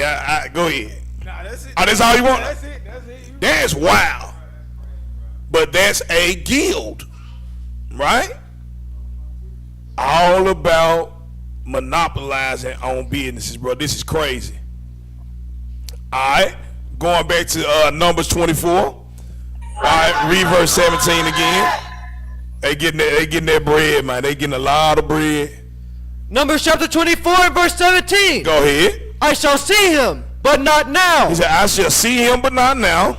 I shall behold him, but not nigh. He said, I shall behold him, but not nigh. Go ahead. There shall come a star out of Jacob. So he's talking about the coming of Christ right here. He said, there shall come a star out of Jacob. Go ahead. And a scepter shall rise out of Israel. And a scepter shall rise out of Israel. It shall smite the corners of Moab. Gonna smite the corners of Moab. And destroy all the children of Sheth. And gonna destroy all the children of Sheth. Keep on going, verse 18. Verse 18. And Edom shall be a possession. And Edom shall be a possession. Go ahead. Seir also shall be a possession for his enemies. Seir also shall be a possession for his enemies. Go ahead. And Israel shall do valiantly. And Israel shall do valiantly. Go ahead, verse 19. Out of Jacob shall come he that shall have dominion. Out of Jacob shall come he that shall have dominion, that he being Christ. Go ahead. And shall destroy him that remaineth of the city. And shall destroy him that remaineth of the city. Go ahead and read verse 20. And when he looked on Amalek. When he looked on who? And when he looked on Amalek. And when he looked on Amalek, go ahead. He took up his parable. He took up his parable. And said. And he said what? Amalek was the first of the nations. He said Amalek was the first of the nations. Does that mean that he was the first nation created? No. That's not what that means, because the Most High said Israel is my firstborn. Right? Israel is his firstborn. It's talking about a blood. Israel bloodline is the first of them nations, right? We talked about generations last week going all the way back to Adam. This is a bloodline thing. So when we say Amalek was the first of the nations, not talking about them as a whole being born first, but it's talking about them being the first ones to attack Israel. Right? Read on. But his latter end shall be that he perish forever. Yeah, but his latter end shall be that he perish forever. Let's prove that. Deuteronomy 25. They were the first of the nations to put their hand against Israel. Deuteronomy 25. Read verse 17. Deuteronomy chapter 25 and verse 17. Remember what Amalek did unto thee by the way. It says, remember what Amalek did unto thee by the way. When you were come forth out of Egypt. When you were come forth out of Egypt. When we came out of Egypt, Amalek was the first one to come against us. Right? Go ahead, verse 18. How he smote thee by the way. Hold up. Excuse me, please. How he met thee by the way. How he met thee by the way. Go ahead. And smote the hindmost of thee. And he smote the hindmost of thee. Go ahead. Even all that were feeble behind thee. Now it says even all that were feeble behind thee. What does that word feeble mean? I went and I looked up the word feeble, and it talks about somebody that lacked strength, and it said it was a comma after that. It said one that lacked strength, comma. It says especially due to the fact of age, meaning what? Amalek smote the old and the children. This is what Amalek did. The feeble that was behind us, because they wasn't strong due to age, whether they were too young or too old. That's what that word feeble means, right? Go ahead. When thou was faint and weary. When thou was faint and weary. And he feared not God. He wasn't afraid of the Most High. Go ahead. Therefore it shall be. Therefore it shall be. When the Lord thy God hath given thee rest. When the Most High God hath given thee rest. From all thy enemies round about. From all your enemies round about. In the land which the Lord thy God giveth thee for an inheritance. In the land that he give you for an inheritance. To possess it. To possess it. That thou shalt blot out the remembrance of Amalek from under the heaven. That thou shalt blot out the remembrance of Amalek from under heaven. Go ahead. Thou shalt not forget it. He said, you shall not forget it. It's the same verbiage that we see in Numbers 24, right? When he said, man, hey, they latter end is going to be what? They going to perish. They're the first ones to attack us. Now, going back to that feeble, when they was dealing with, when they was hurting the children, right? Now, what you have to understand, ain't nothing new under the sun. And with every nation is a certain spirit and certain characteristics that follow them, right? We were talking about bloodlines last week. It's certain things that's going to follow you. Like, for instance, you know, Esau gifted with that sword. This follow him. He said he's a what? Cunning what? Hunter.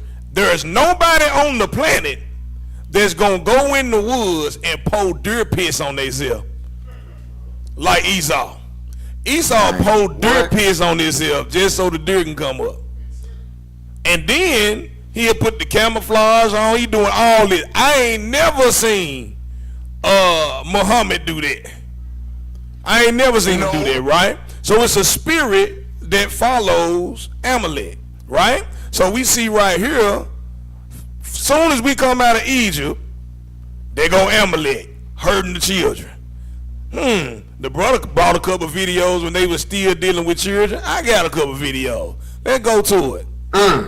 Let's see if a certain spirit is following these people. It just so happens that it's always around concerning. That's it right there.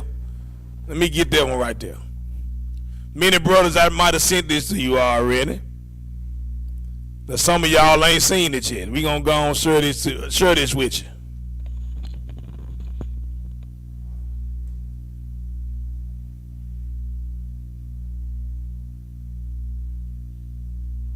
Let's see if this spirit is following Amalek. Go ahead.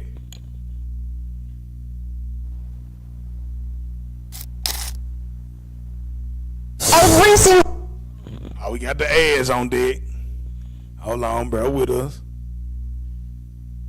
All right, here we go. Delete it out your phone.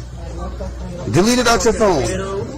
I told you, look, you taking mad pictures of them little fucking girls. I told you, delete it. Nah, don't hit him yet. Don't hit him yet. Don't hit him yet. Delete. No, let him delete it first. Let him delete it first. No, that's robbery. Let him delete it first, bro.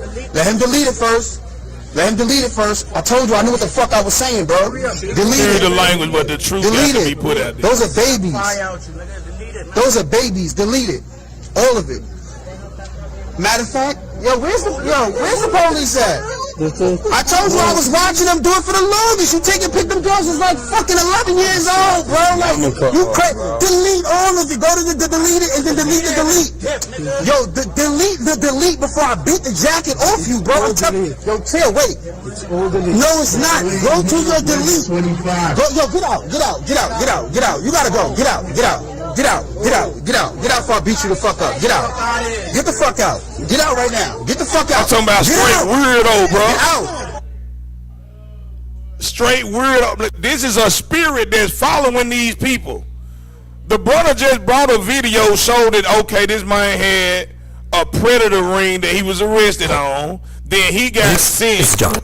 He got sent back to Israel. Then they got another video.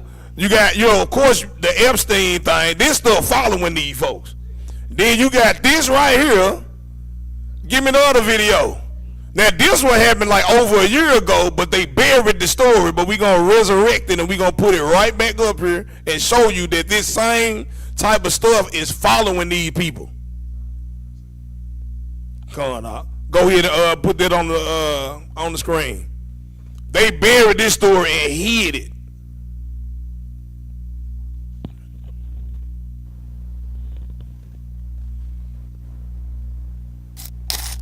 Tunnels under New York City continues to get worse. It just continues to get worse. Pause that real quick. Now, I don't know if you was able to hear the beginning of that, but this is a synagogue, one of the largest synagogues that's out here. It's in Brooklyn, New York, where they built the tunnels up under it. Yeah, who all remember this from last year? They buried this story. Go ahead and play that. We're not going to get all of it. We'll probably get about a minute or so. Go ahead and play that. This story about the secret tunnels under New York City continues to get worse. It just continues to get worse. Now, I wasn't going to make a video on this because I already made a community post on this, how they are now bringing out fact checkers out of the sewers, out of the toilet, to now tell us what we thought we saw, what we know we saw, we actually did not see. Stop. Now, this fact check. Now, they control the media. Now, what happened, what he's saying here is they brought fact checkers out of the sewage to tell us what we saw, what we know we saw, that it really didn't happen like that. We ain't see what we saw. Like it ain't what you think. You catch somebody doing something they ain't supposed to be doing first, they say, it ain't what you think. Oh, no, it's exactly what I think it is. That's exactly what you doing. Go ahead and play that.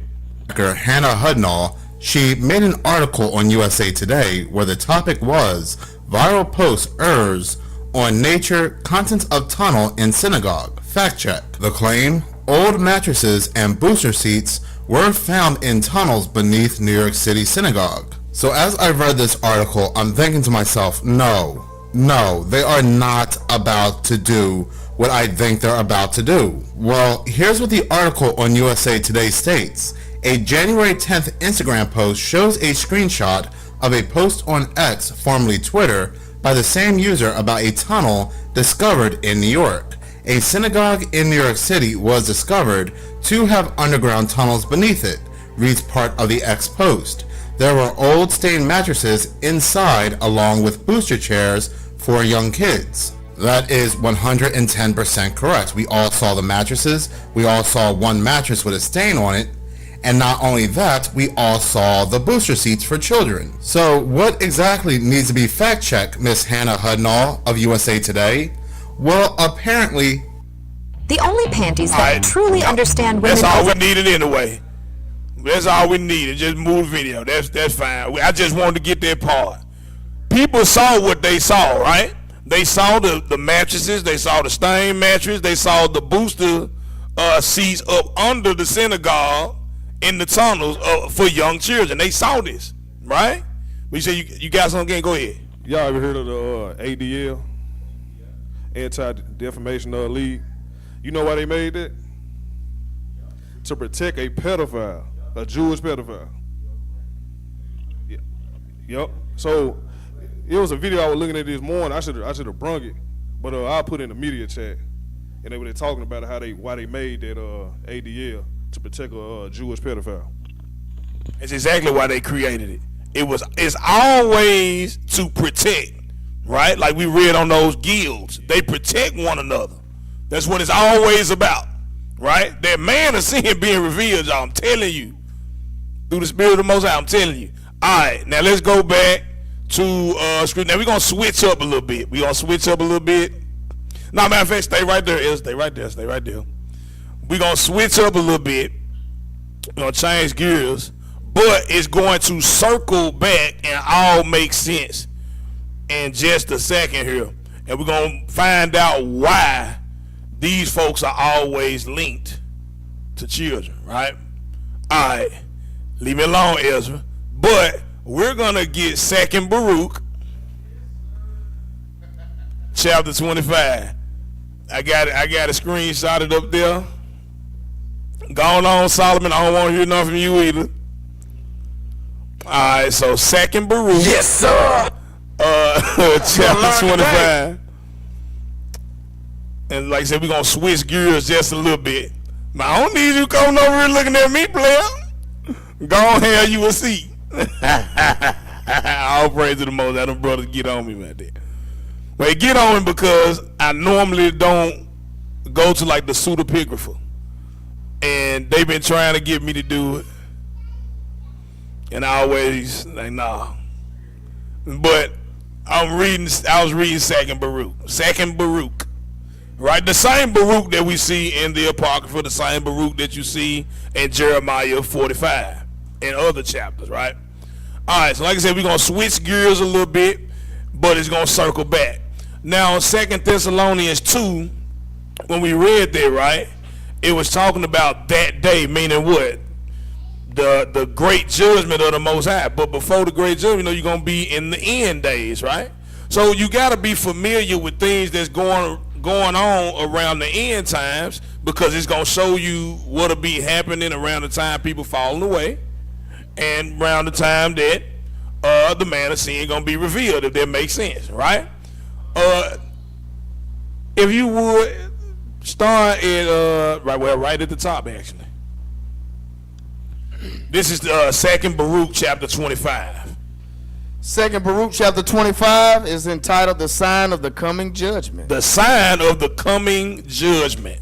So you have to know these signs, right? The sign before that day of their falling away and the man of sin being revealed. But go ahead.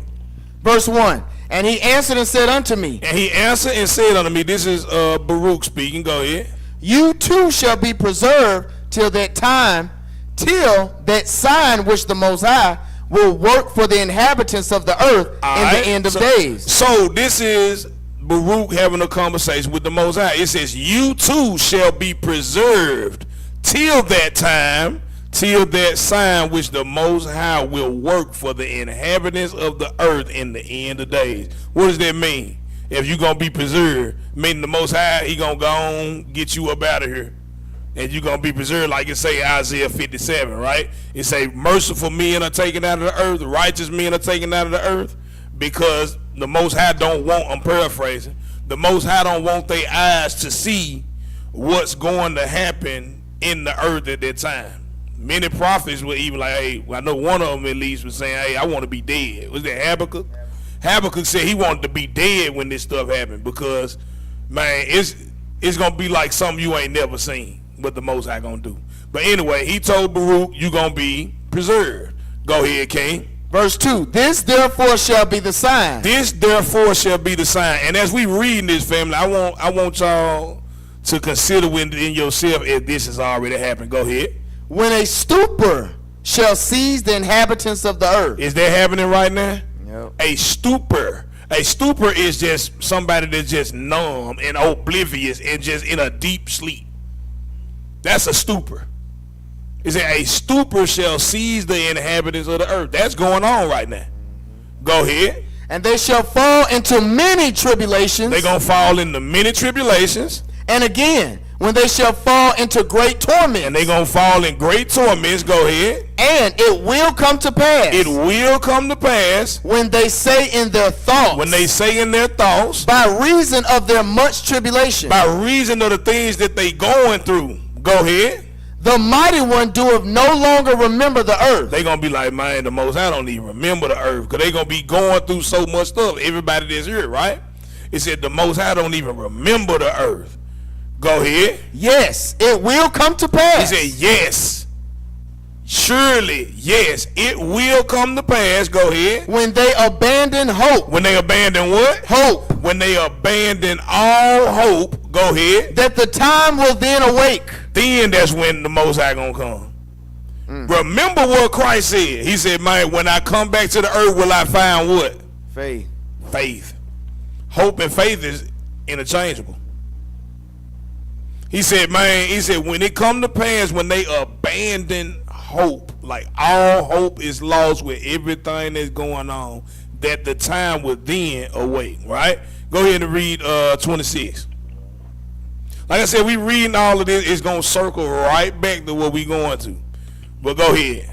Chapter 26, verse 1. And I answered and said, will that tribulation which is to be continue a long time? So Baruch is asking, he said, man, will that tribulation last for a long, long time? Right? Go ahead.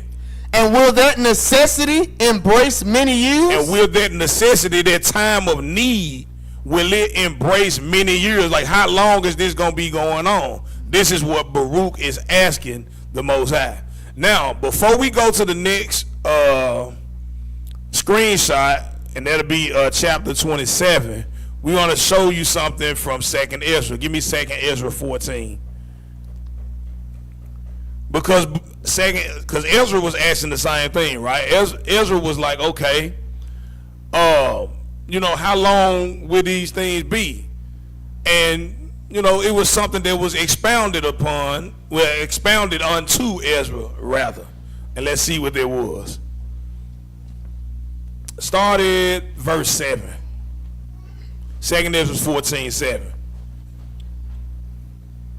2nd Ezra chapter 14 and verse 7. Go ahead. And now I say unto thee. And now I say unto thee, this is the angel talking to Ezra. Go ahead. That thou lay up in thy heart the signs that I have shewed. He said, I want you to lay up in your heart the signs that I showed. Go ahead. And the dreams that thou hast seen. And the dreams that thou hast seen. Go ahead. And the interpretations which thou hast heard. And the interpretations which thou hast heard. Go ahead. For thou shalt be taken away from all. He said, you're going to be taken away from all. Sound familiar, right? Told Baruch the same thing. He said, man, I'm going to take you about it. I'm going to preserve you. Just told Ezra, lay this stuff up in your heart. Lay this stuff up in your mind, because you're going to be taken away from all. You finna die. Go ahead. And henceforth thou shalt remain with my son. And from henceforth thou shalt remain with my son. I don't know what a reincarnation come in there on this one. He said, because he told him when he died, he said, you gonna remain with my son. You gonna be with Christ. Right? Go ahead. And with such as be like thee. And with such as be like thee. So he letting him know everybody that's like you, that's following out the righteousness, following me, man, I'm gonna take you and y'all gonna be with my sons. I mean, I'm not sons, but son rather, Salakia. Y'all gonna be with my son until the what? Until the times be ended. Until the times be ended. Go ahead, verse 10. For the world has lost its youth. He says, for the world has lost his youth. Go ahead. And the times begin to wax old. And the times begin to wax old. Go ahead. For the world is divided into 12 parts. Read that again. For the world is divided into 12 parts. It says, for the world is divided into 12 parts. Go ahead. And the 10 parts of it are gone already. So he's telling them 10 parts of it and already happened and already started, right? Go ahead. And half of a 10th part. And half of a 10th part. Go ahead. And we reading all this with context, y'all. I promise it's going to make sense here in a second. All right. It said half of a 10th part. All this is already gone. Go ahead. And there remaineth that which is after the half of the 10th part. And there remaineth that which after, meaning what? Everything else got to still come about and happen. Right? This is what he's telling Ezra. Go ahead, verse 13. Now therefore, set thine house in order. Says, now therefore, set thy house in order. Matter of fact, that's all I need. Just finish that out. Go ahead. And reprove thy people. And reprove thy people. So he telling them to set your house in order, because you really about to die. You have to die. So put everybody in place. Let everybody know what their role gonna be or whatever. This is what he's telling him. He said, set your house in order and reprove thy people. Go ahead. Comfort such of them as be in trouble. Comfort such of them as be in trouble. And now renounce corruption. And renounce corruption, because I'm about to take you. You're gonna be with my son. All right, drop that. Go ahead and let's get 27. It's the reason why I pulled the portion of the world being divided into 12 parts. Now, when the angel was expounding this to Ezra, this was what, maybe 2,500 years ago, Ezra, something like that, 2,600 years ago, and he told them 10 parts and already gone. And Ezra, if I'm not mistaken, was Ezra. Ezra is before. No, he after Baruch, right? I think he after Baruch. He after Baruch. Anywho, Baruch is about to explain to you those parts. Those 12 parts. Right, so matter of fact, yeah, Baruch is before Ezra. Yeah, because Baruch was in the Babylonian captivity. So Baruch was first. Alright. Now, the 12 parts is expounded to Baruch on what was happening in those parts. Go ahead, chapter 27. Second Baruch chapter 27 verse 1. And he answered and said unto me, What'd he say? Into 12 parts is that time divided. You see that? It's the same thing we just read in 2 Ezra 14. The 12 parts, the time is divided. Go ahead. And each one of them is reserved for that which is appointed for it. And each one is reserved. Go ahead.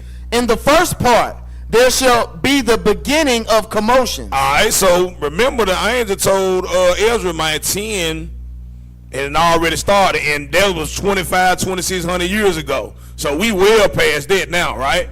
Like nobody know the day or the hour, but just giving you the thing that's going on. So the first, it says, shall be the beginning of commotions. These things already been going on in the earth.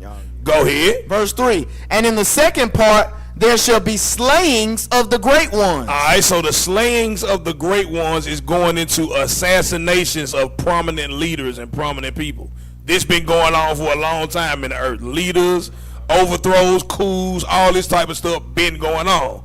That's one of the parts. That's one of the 12. Go ahead. Verse 4. And in the third part, the fall of many by death. We know this been going on in the earth for quite some time. The fall of many by death. This is the third part out of the 12. Go ahead. Verse 5. And in the fourth part, the sending of the sword. And in the fourth part, the sending of the sword is talking about wars and the declarations of war, right? Been going on in the earth, right? Go ahead. Verse 6. And in the fifth part, famine and the withholding of rain. In the fifth part, famine and withholding the rain. We see this happening, right? We know all of this has been going on. Right, go ahead. Verse 7. And in the sixth part, earthquakes and terrors. And in the sixth part, earthquakes and terrors. We know that this going on worldwide. We just had a terror happen, what, in Texas? With the flood, and it swept away all of them girls in their camp. Man, that was a terror, right? That's one of the 12 parts, though. Keep going. Verse 8, lacking, wanting. Verse 8 is lacking, right? Wanting translates into lacking. That's actually the 7th part, right? Go ahead. Verse 9. And in the 8th part, a multitude of specters. Now, specters, if you don't know what that is, in the 8th part is specters. Specters are spirits. That's something that's going to be out in the earth. Specters and what? And attacks of the Shadim. And attacks of the Shadim. We coming back to that. We coming back to that, family. The attacks of the Shadim. Alright, that's one part. That's the 8th, right? Go ahead. Verse 10. And in the 9th part, the fall of fire. And in the 9th part, the fall of fire. Now, when I did a little research on that, biblical scholars are saying the fall of fire is actually the destruction of Jerusalem the first time with Babylon. Like I said, I have to go back in and look at that a little more. But this is what biblical scholars are saying that fall of fire is. So this has happened already, right? Go ahead. Verse 11. And in the 10th part, rapine or rapine. And much oppression. It says, and in the 10th part, rapine and much oppression. This is happening in the earth, right? Go ahead. Verse 12. And in the 11th part. Now remember when we read in 2nd Ezra, he said only 10 had already happened, right? Now we reading the 11th. Go ahead. And in the 11th part, wickedness and unchastity. The 11th part is say wickedness and unchastity. That unchastity is going into sexual immorality, lewd behavior. Is that going on right now? Yeah. Is that part that opened up, right? You can literally take your phone and you can have any fetish, wicked fetish any man or woman got. They can get it right here, access at any time, right there on their phone. This is one of the parts of the end, right? It says Wickedness and unchastity. You got something? Go ahead. In today's society, it's like almost a shame for a woman to preserve her virginity now. Yeah. Like they shame even young men. You'll be looked at as a lame. Yep. If you ain't had none yet. It's crazy. But that's one of the parts that had to be released on the earth before that day. Remember, we read in 2 Thessalonians 2 that day shall not come, right? And then we talk about the times here, right? All right. So unchastity. Now let's get 12. They say it was 12 parts. What is the 12? Verse 13. And in the 12th part, confusion. The 12th part is what? Confusion. From the mingling together of all those things aforesaid. So the 12th part is simply everything just being mixed up. Everything from the oppression, from the earthquakes and terrors and lacking, all of these things is going to be mixed up together in a ball and just happening in the earth, right? These are the times, right? What you say now? Simultaneously, right? Go ahead and finish that out, Ezra. Verse 14. For these parts of that time are reserved. He said, for these parts of that time are reserved. Go ahead. And shall be mingled one with another. You see that they're going to be mingled one with another. And minister one to another. So meaning each one of these things going to serve each other. Oppression going to serve sexual immorality. What they got their BDSM, bondage, dominance, submission. All this thing going to serve each other. Right? Now, we read all of this, but what I wanted to get out of this, going back to verse 9 on it, where it say, and in the 8th part, a multitude of specters and the Shadim. I had to look up Shadim. What is Shadim? Put that on the screen. And I said, all we're going to circle right on back. What is the Shadim?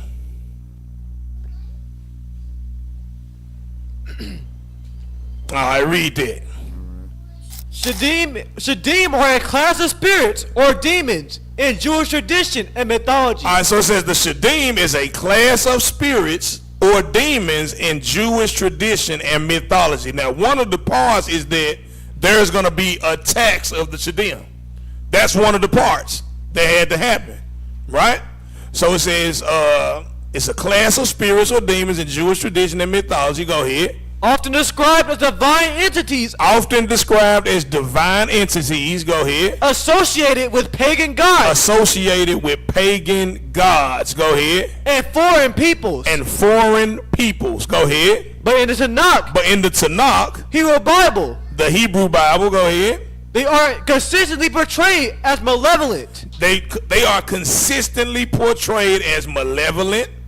Hostile spirits. Hostile spirits. Responsible for sickness and misfortune. Responsible for sickness and misfortune. So you have misfortune or you get sick, those spirits are responsible for that. Right? So I want to jump the gun. Go ahead. Keep going. Well, the Akkadian word, Shidu, could refer to benevolent spirits. While the Akkadian word Shidu could refer to benevolent spirits, go ahead. The Hebrew Shadim in the Bible is used in a It's logistic. Yeah. This Yeah. They ain't no everyday Negro word. This logistic, yeah. Or negative sense. Or negative sense. Go ahead. Linked to foreign idols. Linked to foreign idols. And practices like child sacrifice. Read that again. Like child sacrifice. This is that's one of the parts.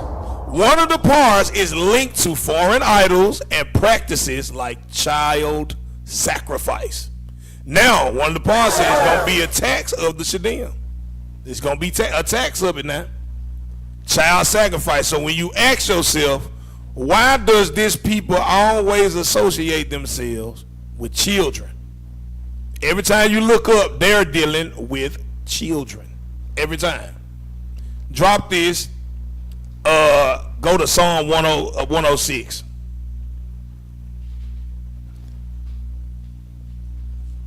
and we're gonna show you how Shedem is directly linked to child sacrifice. 106, go to 37.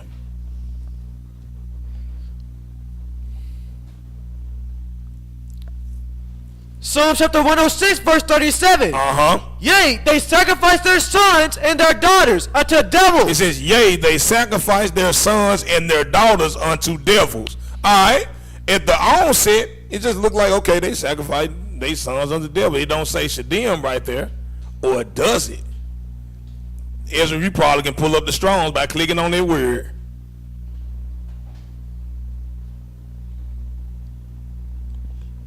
You see that? Go back up. Go back up. Right there on the transliterated word and the phonetic spelling. Shedem is derived from that. It's shade. How you say it in the Hebrew? It's shady or something like that. I forgot how they say it. Sheed or shade or something like that. Shed. You see how the thing is on top of the E? Shed. All right, go down a little bit more. All right, so it's a demon. Go down. Demon, or devils, right? Now, why is that significant? The reason why that's significant, every time you see the word devils in the Old Testament, not every time is it the word Shedem. It's only Shedem when it comes to sacrifices of sons and daughters. Let's show that. Go to Leviticus 17:7. And I say a lot of times at the onset, we be looking at things and thinking it's the same, but it's not. Leviticus 17:7. Read that. Leviticus chapter 17 and verse 7. Go ahead. And they shall no more offer their sacrifices unto devils. He said they shall no more offer their sacrifices unto devils. Now click on that devils. That's a whole nother word. Sawir. Whole nother word. Something completely different. So when you see devils, it's all about the context. Remember, this stuff is translated out of the Hebrew. If that makes sense what I'm saying, family, I want y'all to follow me on this one, right? Through the Spirit. All right, so it's two different devils right there. When it comes to child sacrifice, it's Shedem. Or in the Hebrew, I think it's Shed or however you say it or whatnot. But this is why these folks is always tied to children. They serve Shedem. They got a their God Shedem needs a sacrifice of children. Now, give me the other screenshot. That's pagan, bro. That's pagan. Give me the other screenshot. And leave me alone, Ezra. We going to Jasher chapter 81. Hey, going on, man, going on. We going to Jasher chapter 81. Now, we talked about in Deuteronomy chapter 25, we talked about how Amalek was the first one to come after Israel, right? Amalek was the first one. Now, what's not talked about is how they came, right? We talked about, of course, they got the feeble, but it didn't talk about what was brought with them. Read that. This is Jasher chapter 81, start at 52. I think my readers had to go to the restroom. If you would take over that mantle for me. Yeah. Jasher chapter 81 verse 52. Read Jasher chapter 81 verse 52. And when the children of Israel were in Rephidim, Amalek the son of Eliphaz. Amalek the son of Eliphaz. Go ahead. The son of Esau. The son of Esau. The brother of Zepho. The brother of Zepho. Came to fight with Israel. So Amalek came to fight with Israel. Go ahead. And he brought with him 801,000 men. So he brought 801,000 men with him. Right? Go ahead. Magicians and conjurers. What you bring a conjurer to the fight for? What does a conjurer do? Call upon demons. Specters. Calling upon demons. Man, this is why these folks around children like that. They was getting the feeble behind us for their God. Read that again, bro. Verse 53, and he brought with him 801,000 men. He brought 801,000 men. Magicians. He brought magicians and conjurers. Go ahead. And he prepared for battle with Israel and repiled. So this is before they fought. So before they fought, remember they had smoked the ones behind us. They were preparing for the battle. Magicians and conjurers. Go ahead. Go and finish that out. Verse 54, and they carried on a great and severe battle against Israel. You see that it was a great and a severe battle against Israel. Go ahead. And the Lord delivered Amalek and his people into the hands of Moses and the children of Israel. So we ended up winning this fight, but it was after they did what they did. Go ahead. And into the hand of Joshua, the son of Nun. And into the hand of Joshua, the son of Nun. The Ephrathite. The Ephrathite, go the ahead. Servant of Moses. The servant of Moses, keep going. Verse 55. And the children of Israel smote Amalek and his people at the edge of the sword. At the edge of the sword, go ahead. But the battle was very sore upon the children of Israel. They had a demon working with them. They said the battle was very sore upon the children of Israel. Keep going. Verse 56. And the Lord said to Moses, what did he say? Write this thing as a memorial for thee in a book. He said, write it as a memorial for thee in a book. Go ahead. And place it in the hand of Joshua. Place it in the hand of Joshua. The son of Nun. The son of Nun. Thy servant. Thy servant. Go ahead. And thou shalt command the children of Israel, saying. Saying what? When thou shalt come to the land of Canaan. When you come to the land of Canaan. Thou shalt utterly efface the remembrance of Amalek from under heaven. He said, remember that, don't forget it. We just read that in Deuteronomy 25. He said, remember it, don't forget it. Now watch this. They brought magicians and conjurers to the fight when they were preparing for the battle, right? And we know that Saddam need child sacrifice. What did we have to do when we were fighting against them? Do anybody remember that? Do anybody know what we had to do when we were fighting against them? Give them the mic.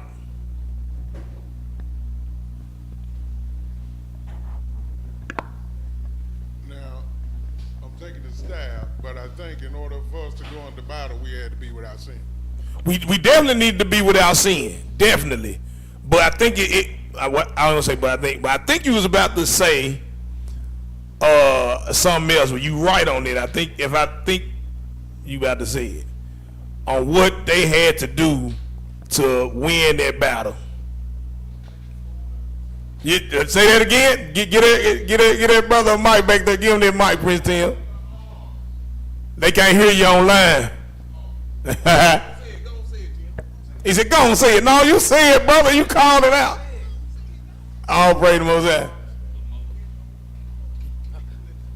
He said had to hold up his arms. They had to hold up his arms. Because on the other side, they got their magicians and their conjurers. They had to hold Moses' arms up. And while they was holding Moses' arms up, if his arms went down, they was losing. But when they put his arms up and it stayed up, they were winning. These folk brought magicians to the fight. And this is why they ruling the world right now and can't nobody go up against them. They bringing devils in everything that they doing. And they got to get them sacrifices. Hey, that almost put a whole new meaning to that DJ Khaled. All we do is win. Everybody hands Come on go now. up. Come on now. And they stay there. And they stay there. Come on now. They demon is strong. That's why ain't nobody going up against it. They ain't stronger than the Most High though. Right? But go ahead, get that brother that mic again. During the during the Vietnam War, the Vietnam War, when they first invented night vision. Mm-hmm. Night vision is in a green tint now. Right. But when they first invented it, they put it a red tint. They used a different chemical in the lenses, and it was red. Right. They could see the demons. They said they had to stop doing it in red. You could push it up on Wow. the said they could look on the top of the trees in the helicopter. They first gave them the helicopter pilots. Right. And helicopter gunners. One of the pilots, if you pull it up on YouTube, That's heavy. He said his gunner just opening up. He said he went back there and said, man, what you see? He said, you ain't see all them demons flying? He said, they flying, they looking at me. They pointing at me. Then there was so many sightings of demons, they had to take them night vision goggles and put the green night vision. It just popped up in my feed. They still talking about it. It was a lot of soldiers. As long as they put on those red tinted night vision, they could see the demons. Wow. Sitting on the top of trees. They said, dude said, it was so frightening. He said grown men were going crazy. They were going crazy. Battle hard. He said just imagine battle hardened men afraid like children. He said they be crying up. Woo! Hey, if you find that video, send it to me and I'll put it if you can find it, So that's why I can believe it. Because what you have to understand, the stuff that's happening in the physical, where the stuff that materializes in the physical is happening in the spiritual already. Red tint on the night goggles. That's wild, but that just goes to show, and those demons that Amalek working with, what I say his name was? Shadim. Shadim devil needs sacrifices.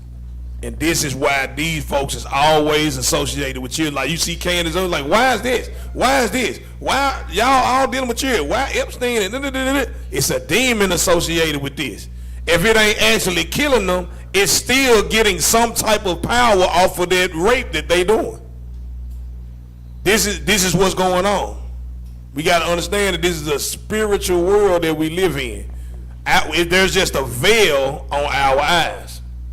Except when you put that red night vision on, I believe it. You put that red night vision on, it's up. How long is the video? For the sake of time, let's get the short. Let's see what that short saying.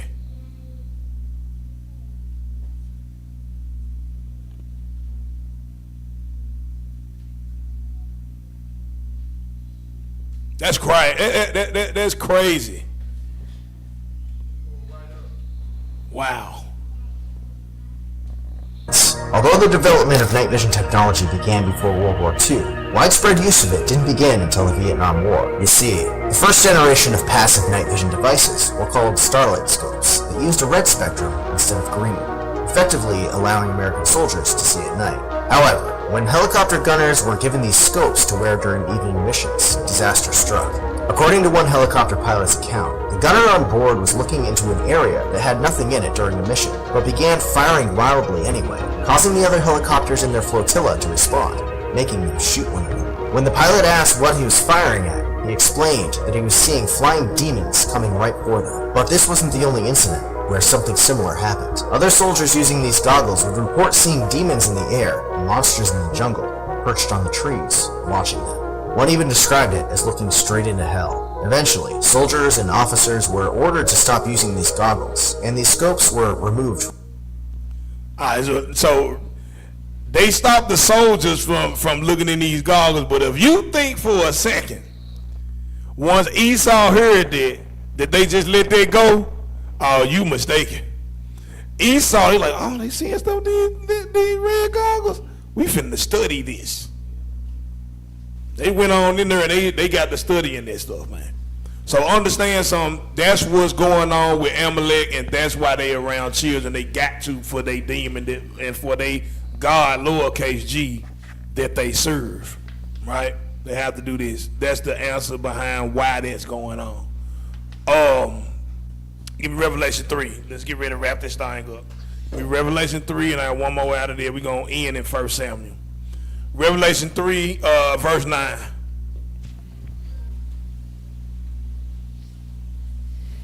Classic precept, classic. Revelation chapter 3 and verse 9. Go ahead. Behold, I will make them of the synagogue of Satan. He said, behold, I will make them of the synagogue of Satan. Go ahead. Which say they are Jews. Which say they are Jews. And are not. And are not. But do lie. They lie. Go ahead. Behold. Behold. I will make them to come and worship before thy feet. He gonna do what? To come and worship before thy feet. He said, I'm going to make them to come and worship before your feet. Go ahead. And to know that I have loved thee. And to know that I have loved thee. Now, a nation like that, that's so proud and so evil, what's going to make them come and worship before your feet? Christ's going to afflict them. Because one thing about it, when you dealing with somebody that's that proud and arrogant, man, you got to really put a whooping on them to make them say, oh man, we got to let this go, because they holding on to something that don't belong to them. This has actually happened before, but it wasn't with Amalek, but it was with the Philistines. Last precept, 1 Samuel 5. It's gonna whip that ass. Yes, he is. Yes, he is. 1 Samuel 5. He gonna make them. He ain't say I'm gonna tell them or ask them. He said, no. I'm gonna make them worship before your feet and know that I loved you. 1 Samuel 5, start at verse 1. 1 Samuel chapter 5 and verse 1. Go ahead. And the Philistines took the ark of God. They did what? And the Philistines took the ark of God. The Philistines had something in their possession that didn't belong to them. What? Amalek got something in their possession that don't belong to them. A name and a land that don't belong to them. But go ahead. And brought it from Ebenezer unto Ashdod. He said, and they brought it from Ebenezer unto Ashdod. Go ahead. When the Philistines took the ark of God, when they took the ark of God, they brought it into the house of Dagon. They brought it into the house of Dagon. Go ahead. And set it by Dagon. So they took the ark of God and put it in front of Dagon. So they didn't. So Amalek did that to us. They done took our name, our heritage, our custom, our land to go serve their God. Right? So the Philistines did the same thing. They took the ark of God, they set it in front of Dagon. Go ahead, verse 3. And when day of Ashdod arose early on the morrow. So when day of Ashdod arose early in the morning on the morrow, go ahead. Behold, Dagon was fallen upon his face. Dagon was on his face. Go ahead. To the earth before the ark of the Lord. So they God was on the ground with his face to the earth in front of the ark when they woke up the next day. Go ahead. And they took Dagon. And they took Dagon. And set him in his place again. Dagon, what you doing down here, Dagon? They done picked their God up and put their God back on his place. Get up, Dagon. What you doing down here? Go ahead, verse 4. And when they arose early on the morrow morning. When they woke up the next morning. Behold, Dagon was fallen upon his face to the ground before the ark of the Lord. Dagon was on the ground again, bowing down in front of the ark of the Lord. Go ahead. And the head of Dagon. And both the palms of his hands. And both the palms of his hands were cut off. Upon the threshold. Go ahead. Only the stump of Dagon was left to him. Only the stump of Dagon was left. Go ahead, verse 5. Therefore, neither the priest of Dagon. Take your time. Read that again. Therefore, neither the priest of Dagon. Read that one more time. Therefore, neither the priest. There you go. Therefore, neither the priest of Dagon. Or any that come into Dagon's house. Or any that come in Dagon's house. Go ahead. Tread on the threshold of Dagon in Ashdod unto this day. They don't even walk on the threshold of Dagon in Ashdod until this day. Keep going, verse 6. But the hand of the Lord was heavy upon them of Ashdod. Is it the hand of the Most High was heavy upon them of Ashdod? Go ahead. And he destroyed them. And he destroyed them. And smote them with emerods. And smote them with emerods. You know what that is? Hemorrhoids. Oh, Lord. He smote everybody with some hemorrhoids. Go ahead. Even Ashdod and the coast thereof. Even Ashdod and the coast thereof. Go ahead. And when the men of Ashdod saw that it was so. Hold on, scroll it up for me, King. Is it, and when the men of Ashdod saw that it was so. Go ahead. They said, what they say? The ark of the God of Israel shall not abide with us. You see that Christ gonna do some afflicting to Amalek. They gonna be like, hey man, this name, he don't need to abide with us. In the same way that it was done to the Philistines, my Amalek gonna have to do the same thing. They said, man, the ark of the God of Israel, he don't need to abide with us. Go ahead. For his hand is sore upon us. For his hand is sore upon us. Go ahead. And upon Dagon our God. And upon Dagon our God. Go ahead.